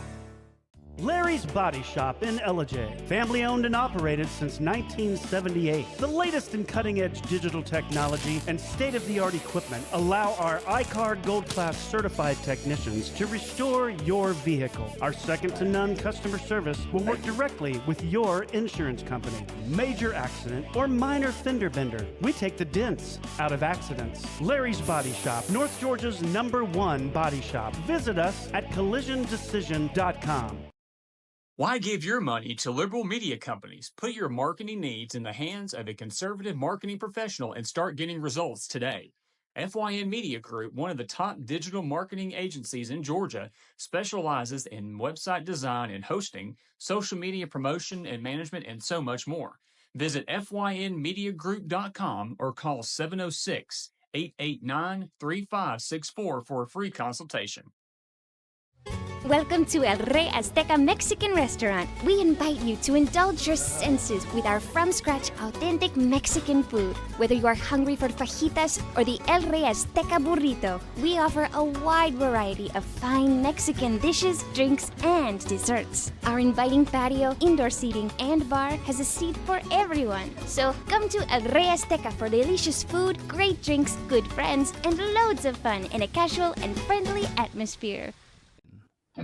Ladies, when you wear elegant jewelry, you become a force to be reckoned with.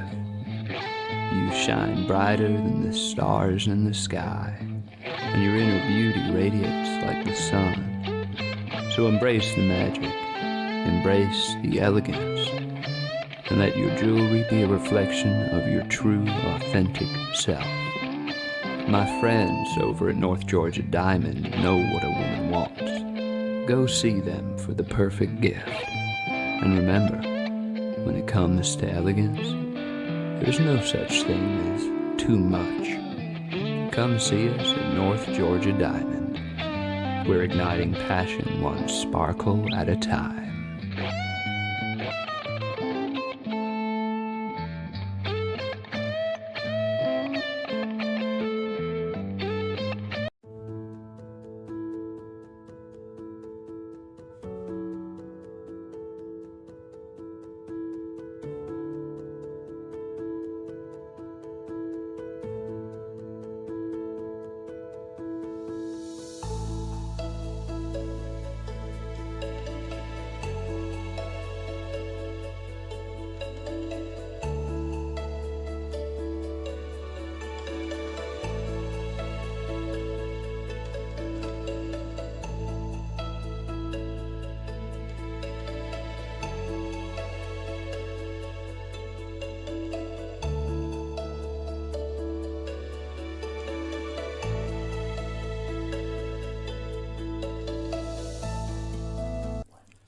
In 1981, Reed Nicholson began selling tires out of an old barn in Mineral Bluff. Little did he know that he had just laid the groundwork for the most trusted names in automotive services in the Blue Ridge area. In 1997, Nicholson Tire Center became what it is today, holding the same values of faith, family, and great customer service. 2 locations to serve you, and the Blue Ridge location is currently expanding to offer fast service and the largest U-Haul provider in Georgia. Nicholson Tire Center, Blue Ridge, and Mineral Bluff.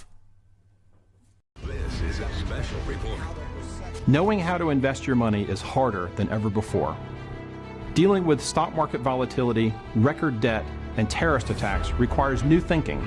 At U.S. Asset Management, we can help you see the world more clearly so that you can move beyond the chaos and invest with confidence. Call us, visit us online, or drop by our office. U.S. Asset Management, helping you make better decisions with your money. Mesquite Grill, now offering online ordering for your convenience. Check out our new website at mesquitegrillbr.com. That's mesquitegrillbr.com. The great food and service you have come to expect, ready for you when you arrive. Open 7 days a week with a fully stocked bar and friendly service. Bring your furry friends with you and dine on our pet-friendly patio. Also, check out our catering options and let us prepare delicious food for your next event.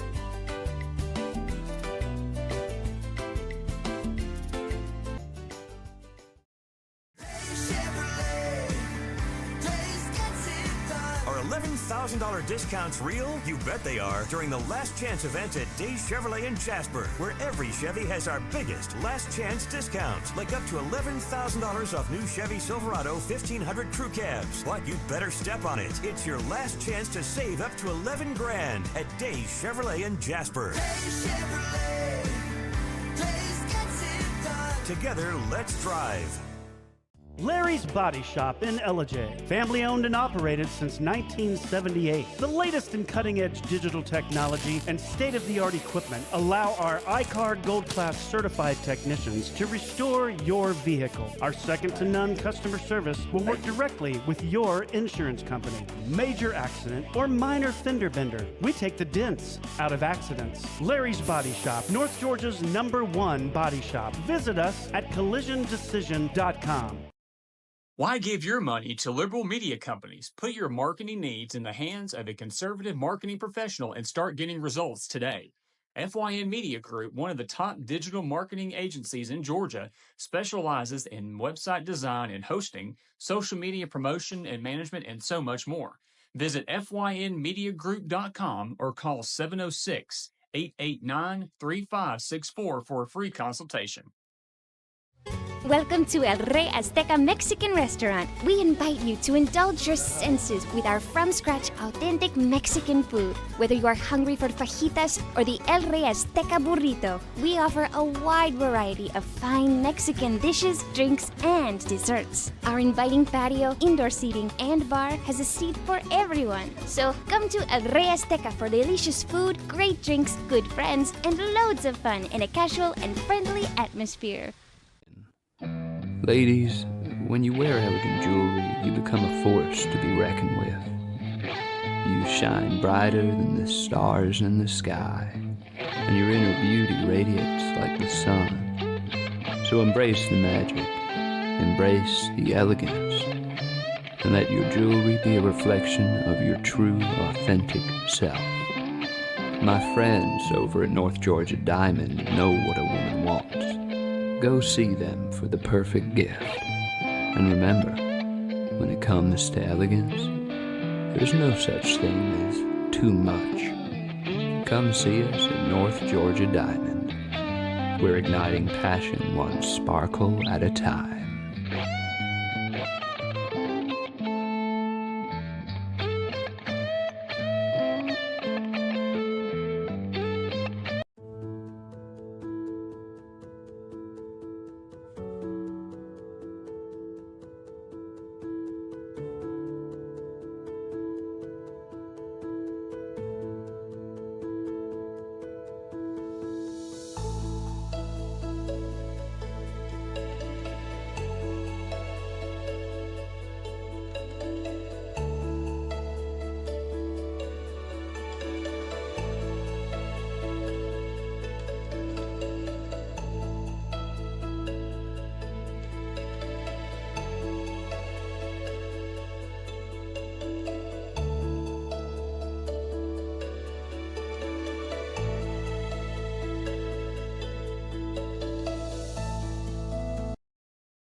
All right, folks, we're back. I'm your host, BKP. You're watching the Georgia Hour.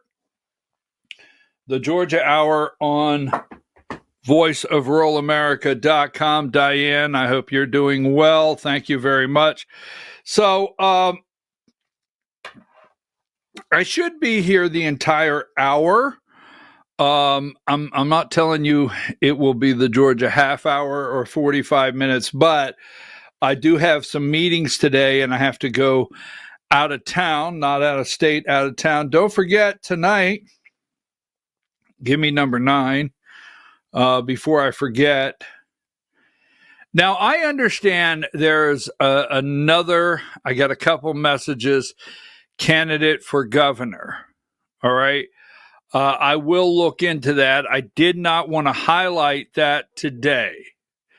So any information you have, I appreciate it, because I've asked you here on the show, if you hear of anyone running for an office in a district, for example, House District 10, Georgia House District 10, to replace Mike Collins. Right now, I'm only aware of Houston Gaines, the state house rep from the Athens Clark County area. But if anyone else is running, let me know. Or if you even hear of someone possibly running, so that I can check into it. Right now, your candidates for governor are in Georgia that have declared are only 2, Chris Carr and Burt Jones. Now, I don't know about the third candidate. There is a couple messages that I have. You check it out that there's going to be another candidate, a third candidate, but I don't know that candidate officially has declared by filling out the paperwork to raise money, okay, for a campaign. So we'll keep an eye on that. Also,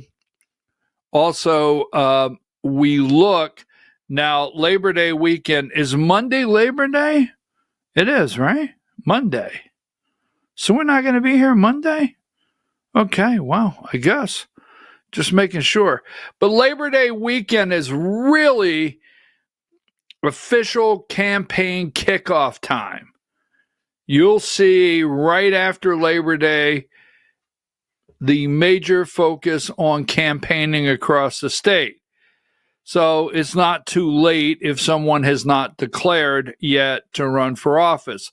So in the governor's race, we're still waiting to hear if Brad Raffensperger is going to run for governor. The current Secretary of State is going to run for governor. We will see. So tonight is the official kickoff for Burt Jones for governor. That's tonight at 6 o'clock. He's endorsed by Donald Trump. He's already gotten the endorsement. It was awful early. We have asked on this show if the early endorsement was due for any reason to maybe box someone else out. It is pretty early to grab that Trump endorsement, but he wanted to get it out of the way. And I do know this. I have been told he wanted to have the kickoff tonight and be able to say he's the Trump endorsed candidate in the race. So Trump endorsement, maybe tell someone else out there, don't step into the race. I will tell you this, and we'll stay out of this for just a minute.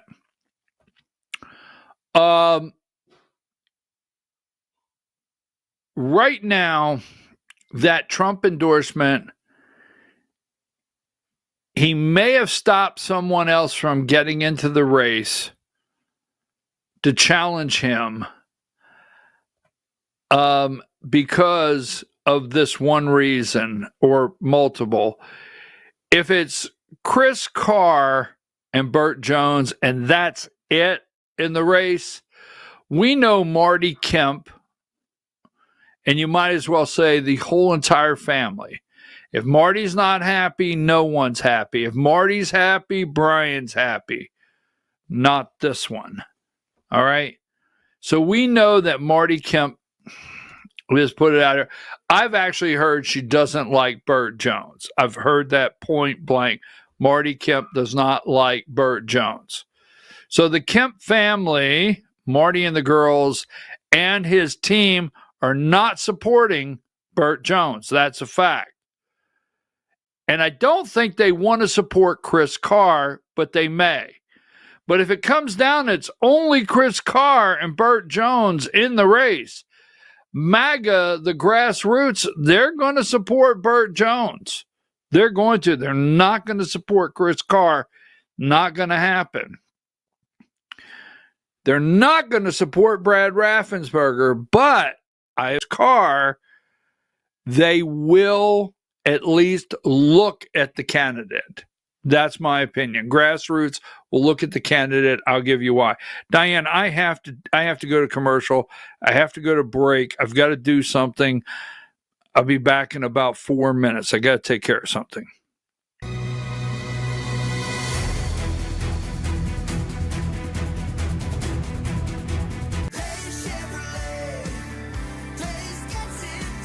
$11,000 discounts real? You bet they are. During the Last Chance event at Days Chevrolet in Jasper, where every Chevy has our biggest Last Chance discounts, like up to $11,000 off new Chevy Silverado 1500 crew cabs. What? You better step on it. It's your last chance to save up to $11 grand at Days Chevrolet in Jasper. Days Chevrolet.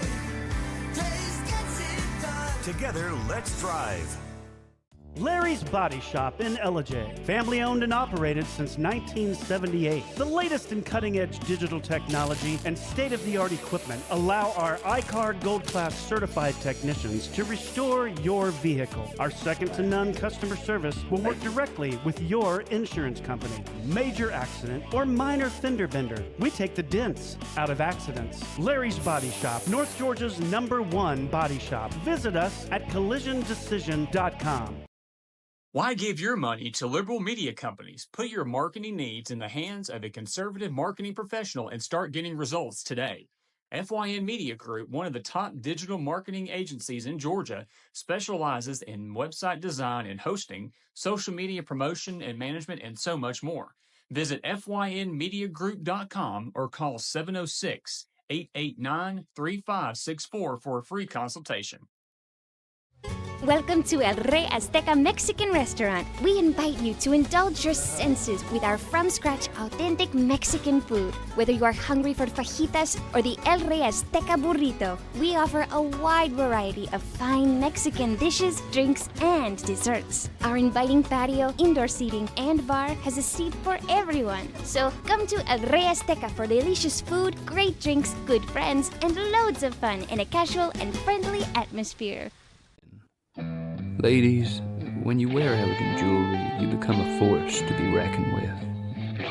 You shine brighter than the stars in the sky, and your inner beauty radiates like the sun.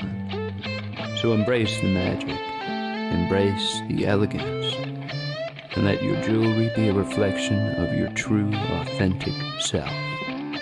My friends over at North Georgia Diamond know what a woman wants. Go see them for the perfect gift. And remember, when it comes to elegance, there's no such thing as too much. Come see us at North Georgia Diamond. We're igniting passion one sparkle at a time.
In 1981, Reed Nicholson began selling tires out of an old barn in Mineral Bluff. Little did he know that he had just laid the groundwork for the most trusted names in automotive services in the Blue Ridge area. In 1997, Nicholson Tire Center became what it is today, holding the same values of faith, family, and great customer service. 2 locations to serve you, and the Blue Ridge location is currently expanding to offer fast service and the largest U-Haul provider in Georgia. Nicholson Tire Center, Blue Ridge, and Mineral Bluff. This is a special report. Knowing how to invest your money is harder than ever before. Dealing with stock market volatility, record debt, and terrorist attacks requires new thinking. At U.S. Asset Management, we can help you see the world more clearly so that you can move beyond the chaos and invest with confidence. Call us, visit us online, or drop by our office. U.S. Asset Management, helping you make better decisions with your money.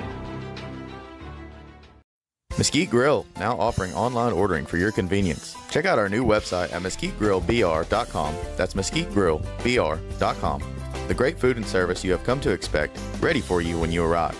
Open 7 days a week with a fully stocked bar and friendly service. Bring your furry friends with you and dine on our pet-friendly patio. Also, check out our catering options and let us prepare delicious food for your next event.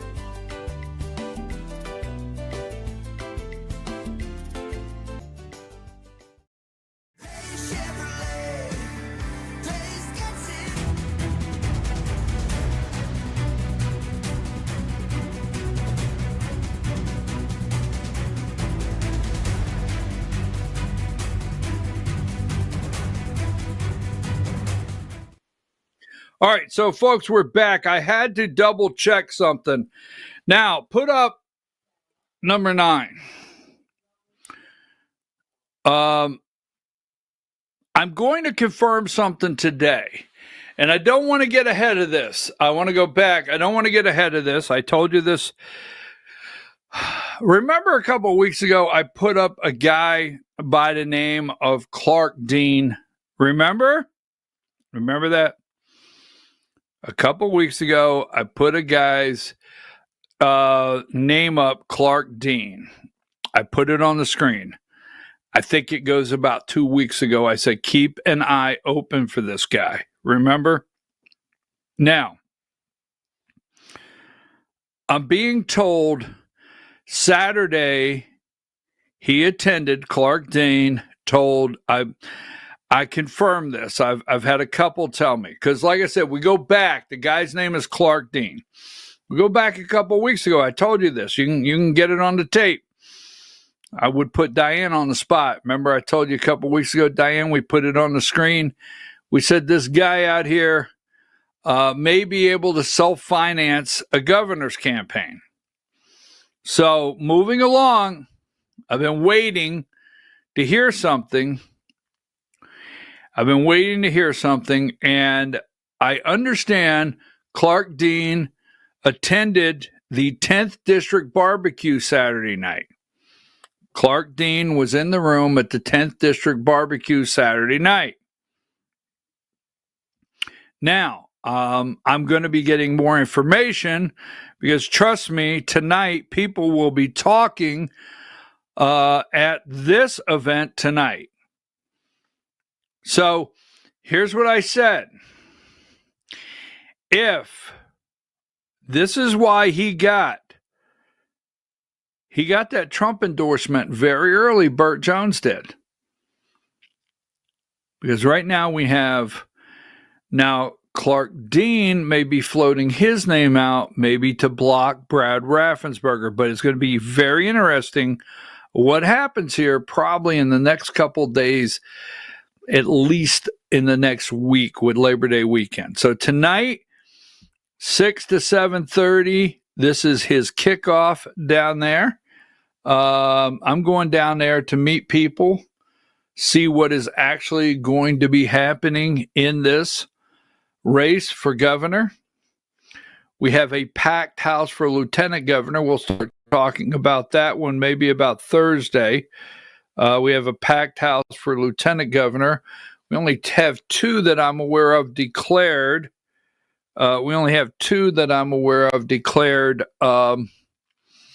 Secretary of State. So today also, what we can't forget, it's election day in Georgia, number 52. All right. And it's election day in Georgia. Now, Brandon Beach, I'm actually hopeful that Georgia Senate District 21 can come up with maybe close to a conservative, maybe. The concern I have is that a Democrat could win this district. And I'll tell you why in a minute. We do not, as the Republican Party, Inc., and the Republicans in control, we do not fix things in Georgia, all right?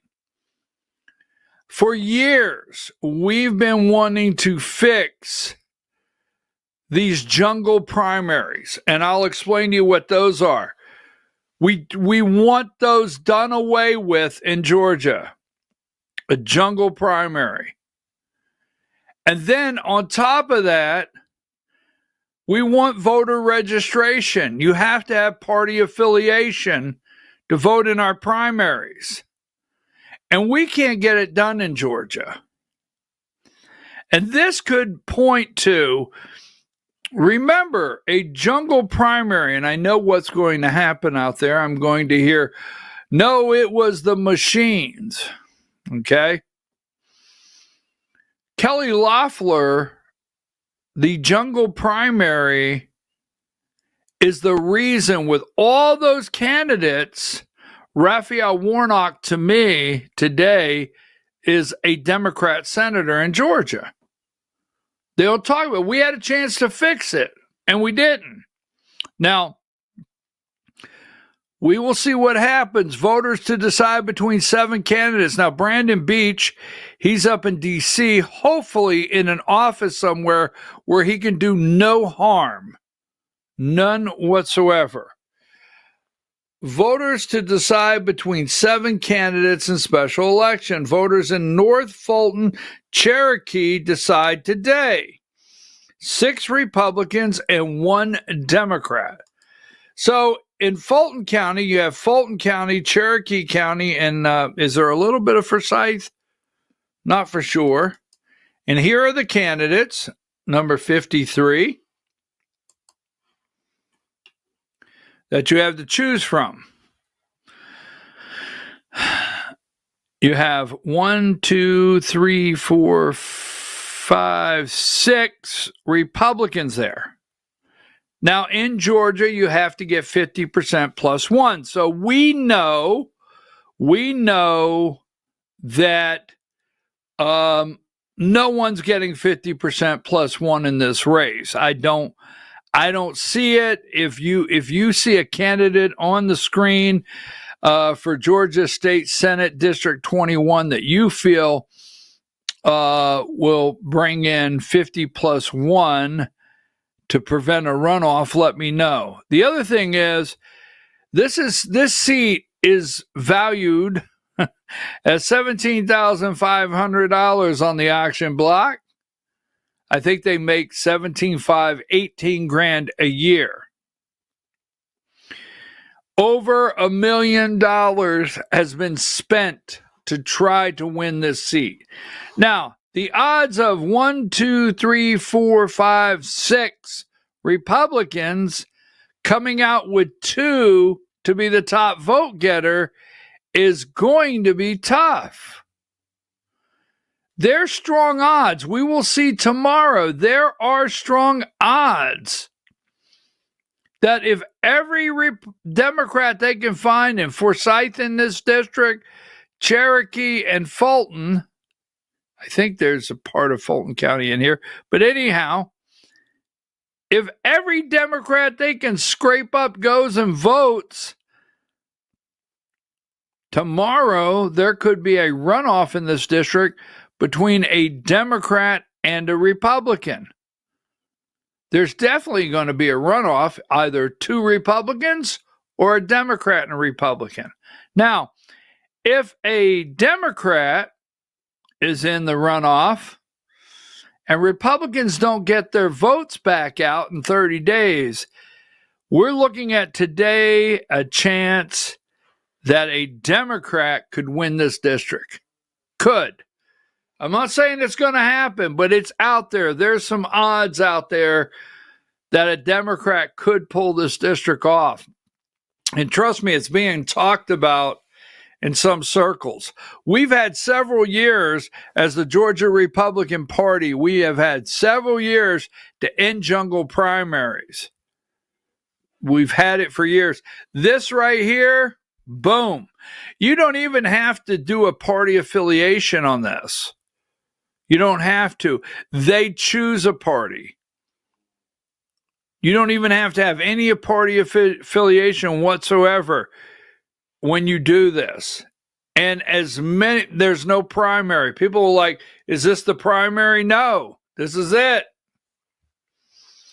It's called a jungle primary. Everybody goes in at one time. 2 people come out, and that's it. Got it? So that is something we're definitely going to be watching for today. Don't forget, just a little side note here. Give me number 49. All right. Lisa Cook, the governor, is from the Federal Reserve governor that they're firing, is okay, Milton. I just got a message. Milton is part of D21. So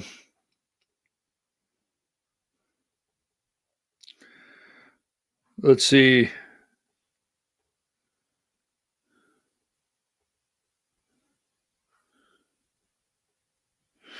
All right. Okay. So I got a note here on the court case for tomorrow. We'll talk about that. So Milton is part of District 21 here, State Senate. But that being said, the good news is Brandon Beach is somewhere in a room where, he can't harm anything. The bad news is we've had God knows how long to get rid of these jungle primaries. A Democrat could win. So let me just cover this one also for tomorrow. Let's throw this in a loop really quickly. Let's just put this in here as far as a candidate. We are looking at the governor candidate, number 50. This is a new campaign watch. Now, this is the first district. This is the first district of Georgia right here. Campaign watch. Retired combat. Hold on here. Retired combat veteran Brian Montgomery is running for Congress in Georgia's first congressional district as a Republican. So there is another Republican going into the mix. Number 51, retired combat veteran Brian Montgomery is joining the race for Georgia's first congressional district. He is at least the 9th candidate in the race to replace Buddy Carter, a graduate of West Point. Montgomery introduced himself to voters with a 90-second video on Monday. Now, I have not played that video. Everyone here has, I play their intro video if I can find it. So I may find this tomorrow and play his intro into the campaign video. On Monday, detailing why he joined the military, he noted his graduating class at West Point had the most casualties of any since Vietnam War. The Republican field already includes Jim Kingston. Now, this is the first district down there, going to Savannah. And by the way, let me just throw this up here. Diane, let me put this up here and then we're going to come back. Give me number 106. This is a paper plant, right? I want to come back to all this. I'm sorry. I want to come back to this. Maybe I should have waited. But while we're talking about the first district, 1,000 people were laid off in the plant closure in Savannah, Chatham County. And that's a paper plant. 1,000 layoffs there. By the end of the week, I think by the end of the week is the final run for that plant. 1,000 jobs lost right there. That plant is closing. Can I go back to the two? Sorry about that, Diane. But this is first district. Again, retired. I just want to get the other candidates out on this one. We were talking just a minute ago.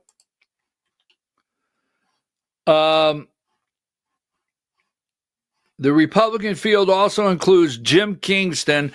Now, Jim Kingston is the son of Jack Kingston, and he has the money.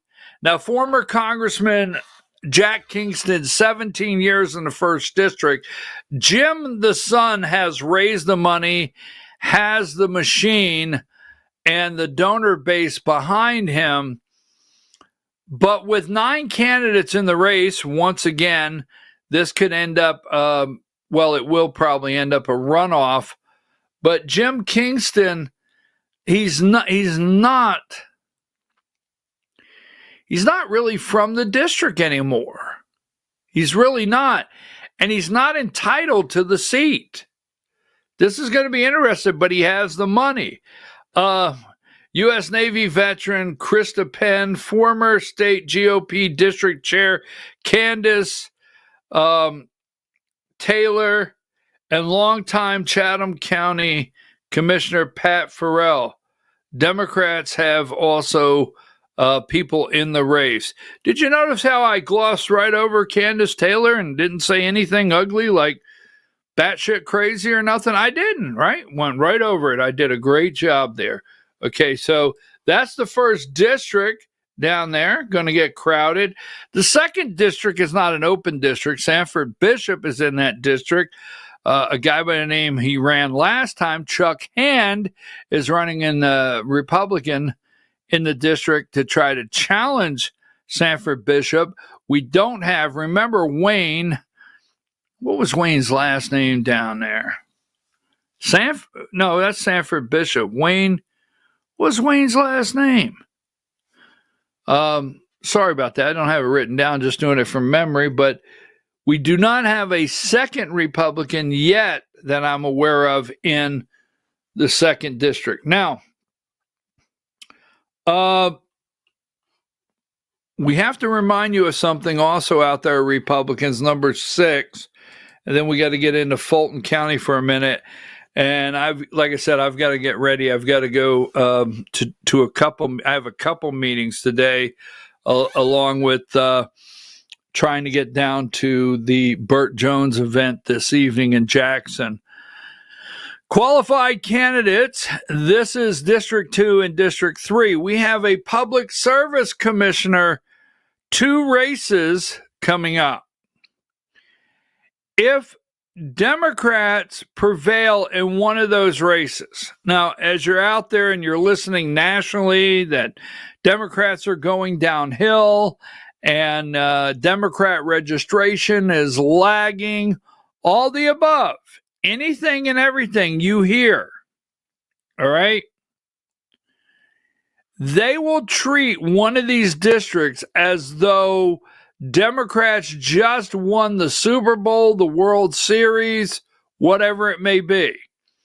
Now, just throwing it in here, they're looking at Virginia and Georgia. The governor's race in Virginia, that'll be a nice little bellwether race for them.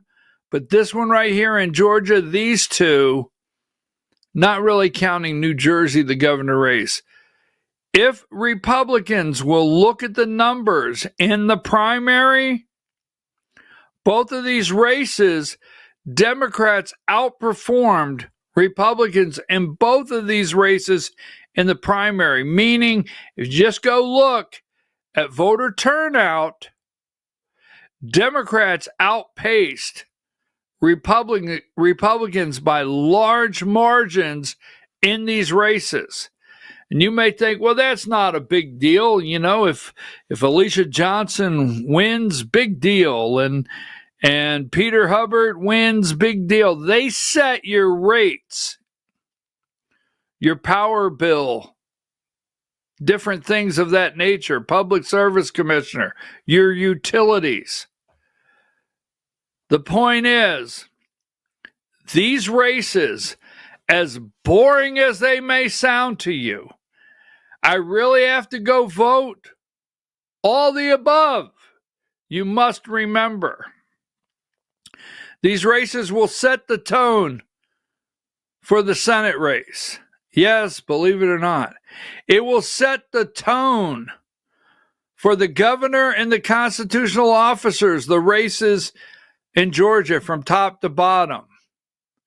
If one Democrat wins here, just one, money will pour into this state. That's how it works.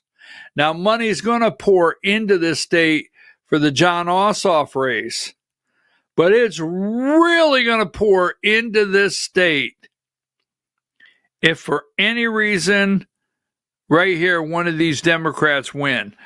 I can't say enough about getting out and voting here because it sets a tone for November. Now, don't forget tomorrow, number one, this is going to be big. This will probably be the biggest story tomorrow. Will Democrats get arrested for contempt?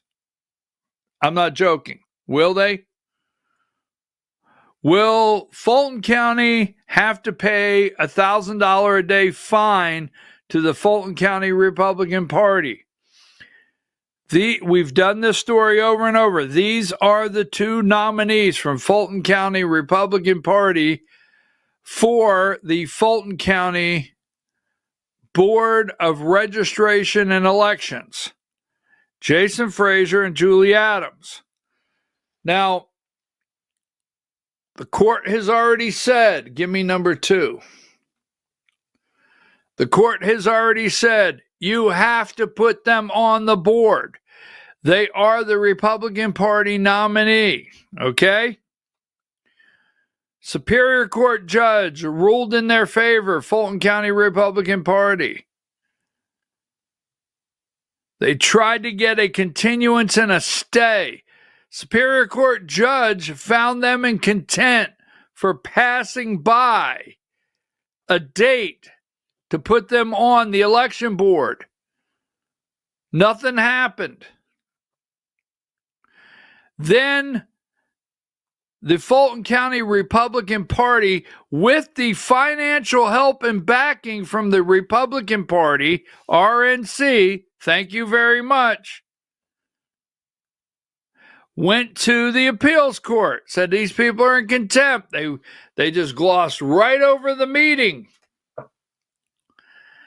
And guess what? The appeals court said, we deny. Fulton County Board of Commissioners went to the appeals court. I apologize. It said, hey, put a stay on this. They denied it. So the Republican Party, right now where we're at, the other day, you know this, Bridget Thorne, we had her on the show, number 3.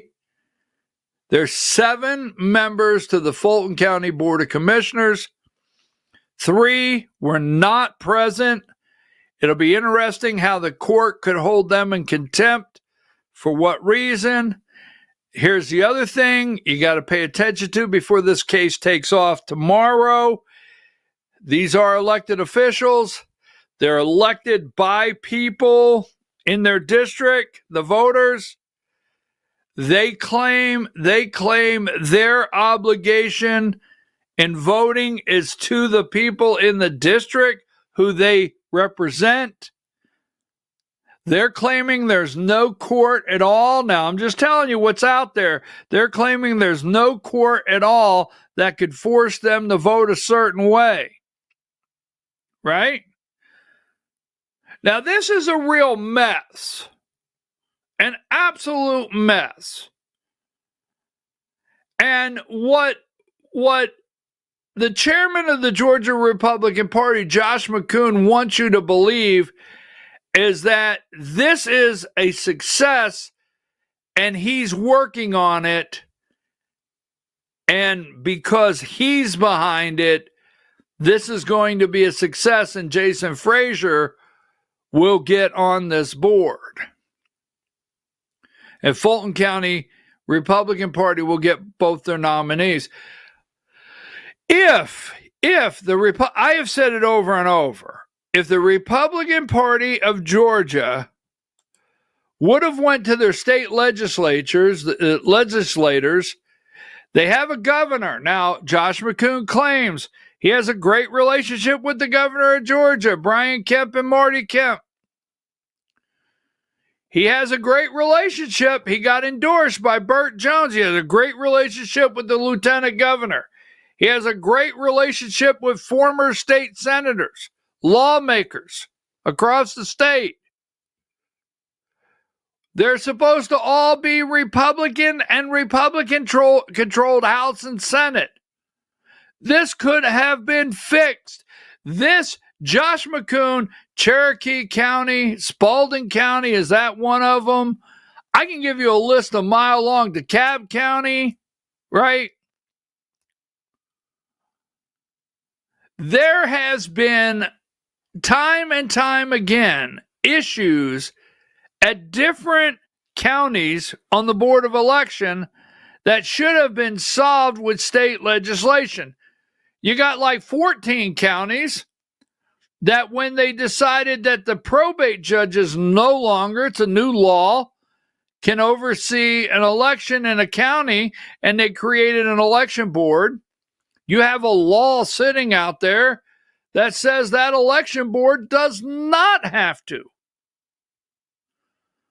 There's a law for about 14 counties in the state of Georgia. It's state law. They do not have to take the Republican Party nominee. And it's in state law for where these counties no longer have probate judges, about 14, 2 years ago. It's basically a recommendation. This is so convoluted all across the state. And what is the actual requirement?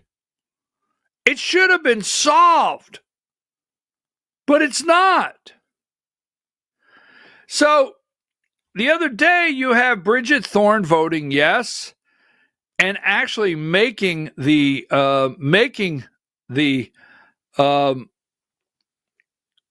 putting it on the agenda, a line item for the agenda. Bridget and Bob Ellis voted yes. Dana Barrett and Mo Ivey voted no. And their argument will be many things. That Fulton County Republican Party, they nominate, right? And they appoint. And they are elected officials, and they are there to represent their district. It cannot be told how to vote. This is some of the things that are going to come up.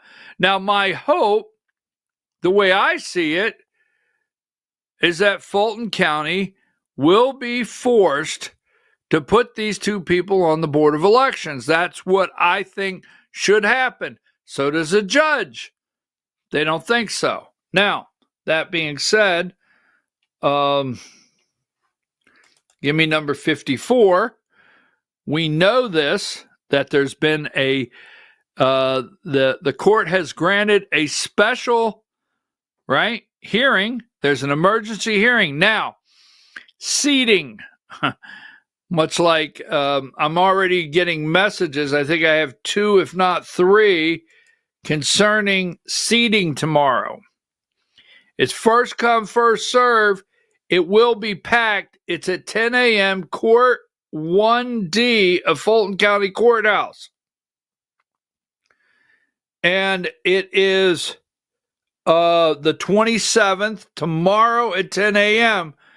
at the Superior Court. Now, it is Fulton County Republican Party. They are suing the Fulton County, not suing, they're asking the judge to hold these commissioners in contempt. They're asking the judge to force $1,000 a day fine on the commissioners, with the exception of Bob Ellis. Is that his name?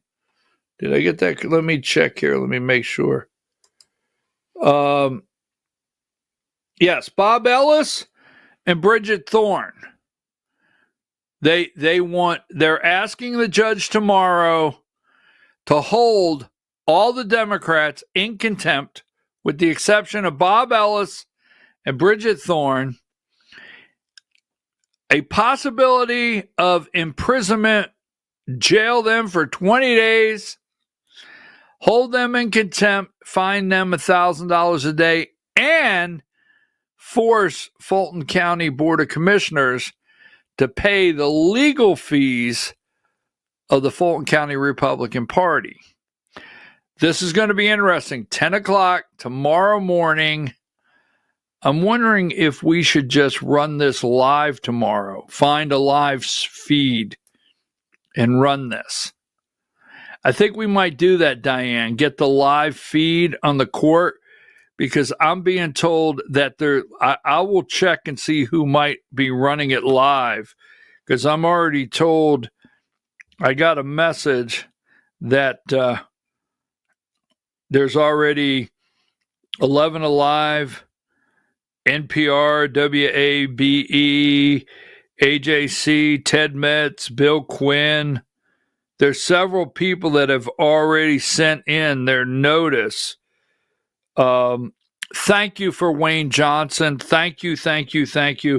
You guys are so helpful, and I'll bring that up in just a minute and tell you what I meant. But if we can find it live, we might run it tomorrow live for you. We'll look at that. So that's tomorrow. Don't forget.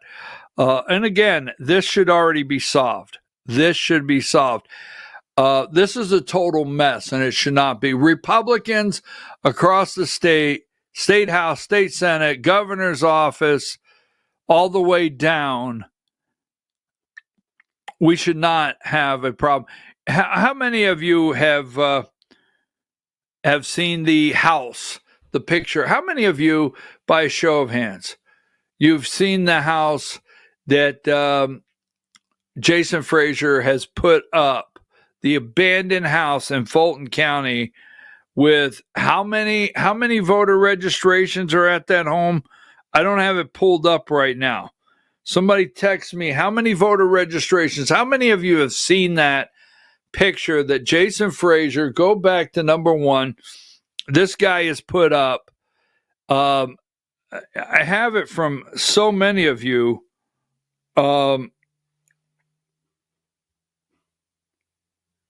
Ooh. Oh, man.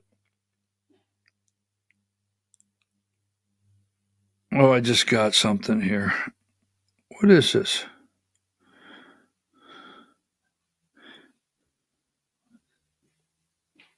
I know you'll be there.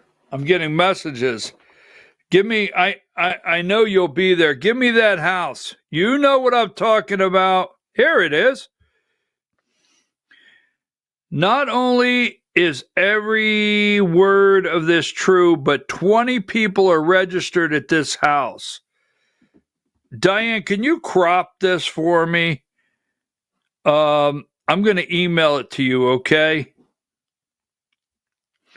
I should have sent it to you, but this is a total mess. And this is from Jason Frazier, and this is in 2010-20. Let me give you a reason. I think some of you out there are probably saying, Diane, I just sent that to you. Why don't they want Jason Frazier on there? And I have to tell you, it's an error on my side for not showing you one of the reasons why they call him. Yes, I do remember that. I have your message here. Okay. All right, we'll talk about that one tomorrow. That's a good one. Diane, when you get that, there you go. Not only is every word of this true, but 20 people are registered at this house in Fulton County today. This is 10/20/2023. Okay? Happy to share Georgia voter rolls with anyone at X to audit. I took this picture myself, verified most recent voter roll 10/20.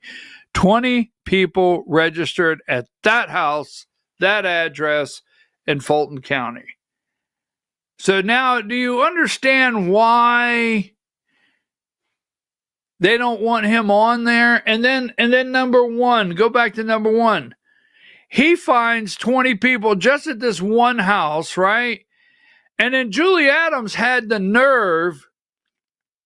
She had the nerve on the Fulton County Board of Elections to say, I need to verify information before I could sign this certification.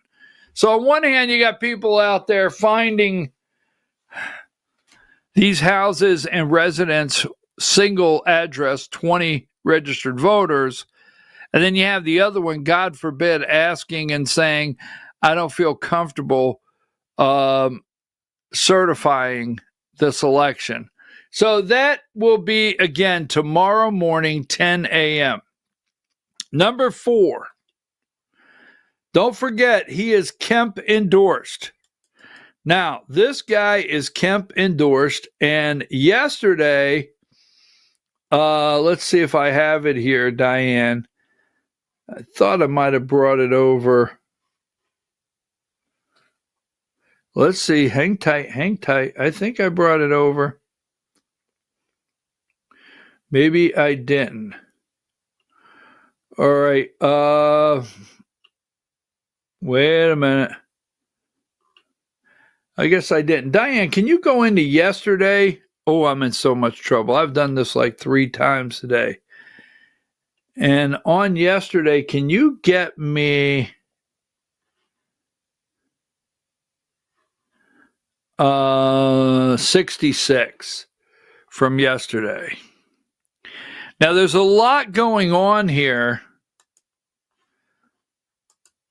This guy is Kemp endorsed.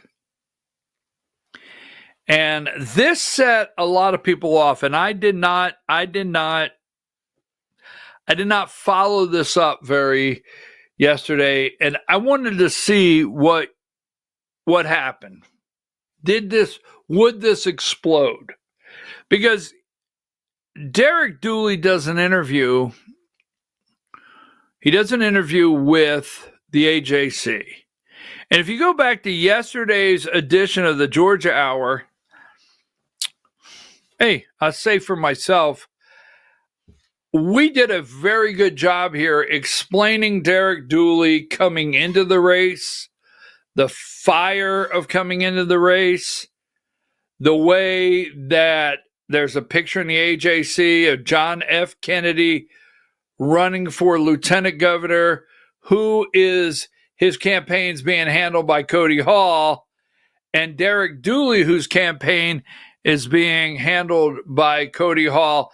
Just they make sure that those two candidates shake hands down in Columbus, and that's the picture that makes the AJC. This is all controlled. This is all a managed candidate. We showed you that yesterday. We showed you how they brought Derek Dooley in. They put him in front of certain people, certain groups, certain interviews. Martha Zoller over at, She Carries Water. The Sunday, the Georgia gang. You heard him carrying water there. As he comes in, he's down here, and Mike Collins comes in blasting. I mean, guns blazing. But we are watching a cooling of Mike Collins. Now, relax. And we're watching them pull Derek up where they want him to be. That being said, he did an interview yesterday. Oh, I have to get out. On federal abortion, I stand with President Trump and I stand with the Supreme Court. That isn't an issue that needs to get decided by the states. The states are much closer to their people. They're better equipped to make change if change is called for. And so we, as a federal senator, we need to stay out of it. This exploded yesterday across the country and in Atlanta in some pro-life circles. And they will work on this. They'll find some donations to some pro-life organizations. Hey, all right. You can think what you want. They'll find some donations to some pro-life organizations. They will find a way to get Derek Dooley on an interview somewhere with a pro-life group where he can tell you how pro-life he is and how excited he was the day Governor Brian Kemp signed the heartbeat bill. They're going to recover from this, okay? They're going to say you jumped the gun on this answer, that his answer is actually, this is what they're going to say is actually correct. That's why I kind of left this one alone. I want to see how this plays out. I didn't want to jump ahead of it because I know what's going to happen here. I knew you would explode, and I know what they're going to do with that explosion. Watch and see it play out. See if I get anywhere close to this. But you're upset because you believe in the heartbeat bill. And Governor Kemp signed the heartbeat bill. And you think as Georgia's next senator that maybe he could have said, look, the Supreme Court has made this decision. They've actually returned it to the states. The states are deciding now what they will and will not accept as far as abortion. For me personally, I'm pro-life from conception, and nothing made me any happier than the day Brian Kemp signed the heartbeat bill, but he did not. He did not.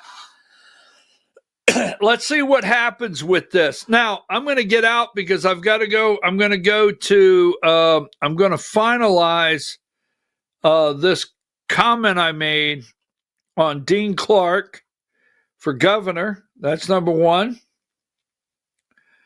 Put this as a placeholder, number 9. Don't forget, this is the albino rhino. Make sure I haven't forgotten anything here in Georgia. That's the albino rhino. Wait a minute, that's the wrong picture. That's yesterday. Maybe I don't have. Do I have the? Yeah, give me number 5. Today's not. In today's group, number 5. That's the albino rhino. People want to make sure.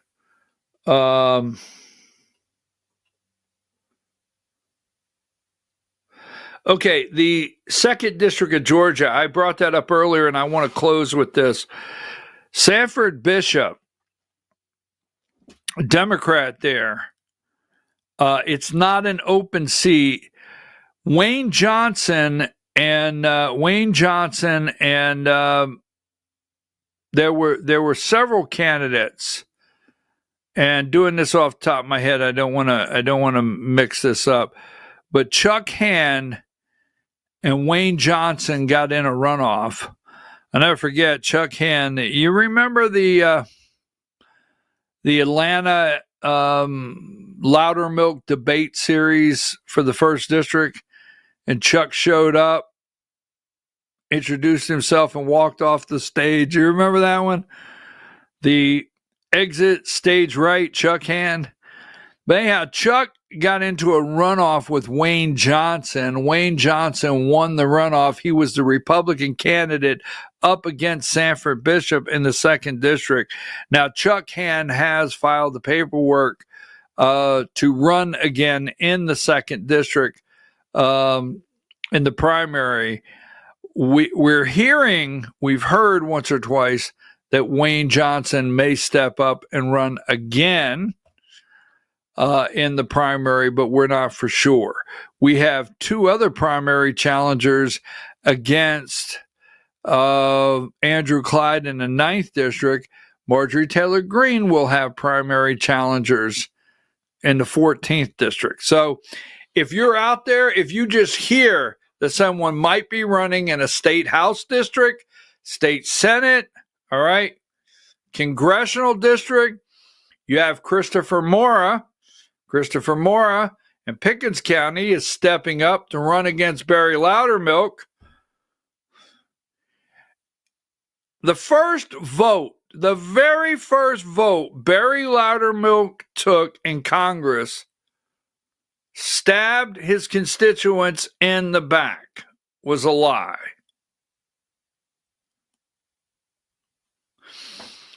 I'll have to look it up. Barry Loudermilk's running for Congress, and he's asked the question, and I know the video is out there. We got to find the video. But he's asked the question, if elected at this time, I'm pretty positive it's John Boehner, okay?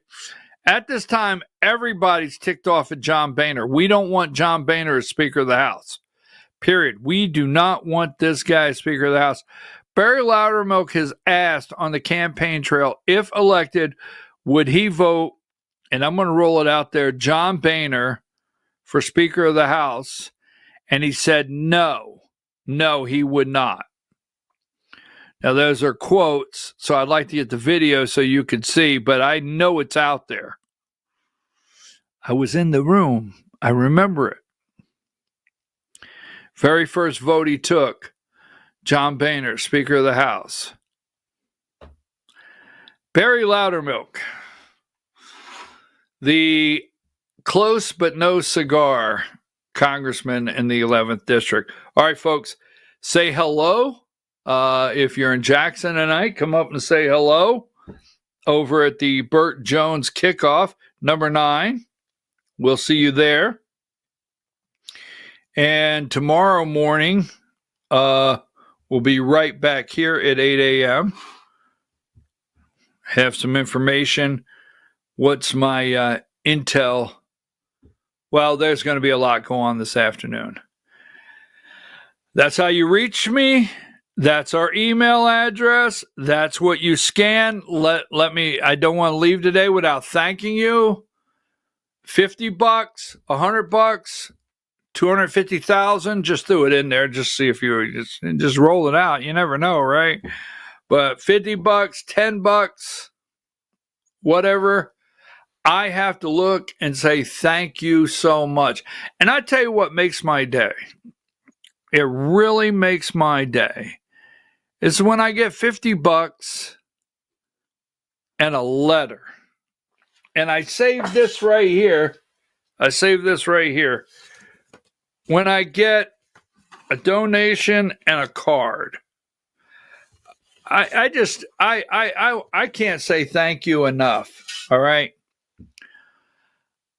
I will see you tomorrow morning, 8 a.m. Diane, take us out of here.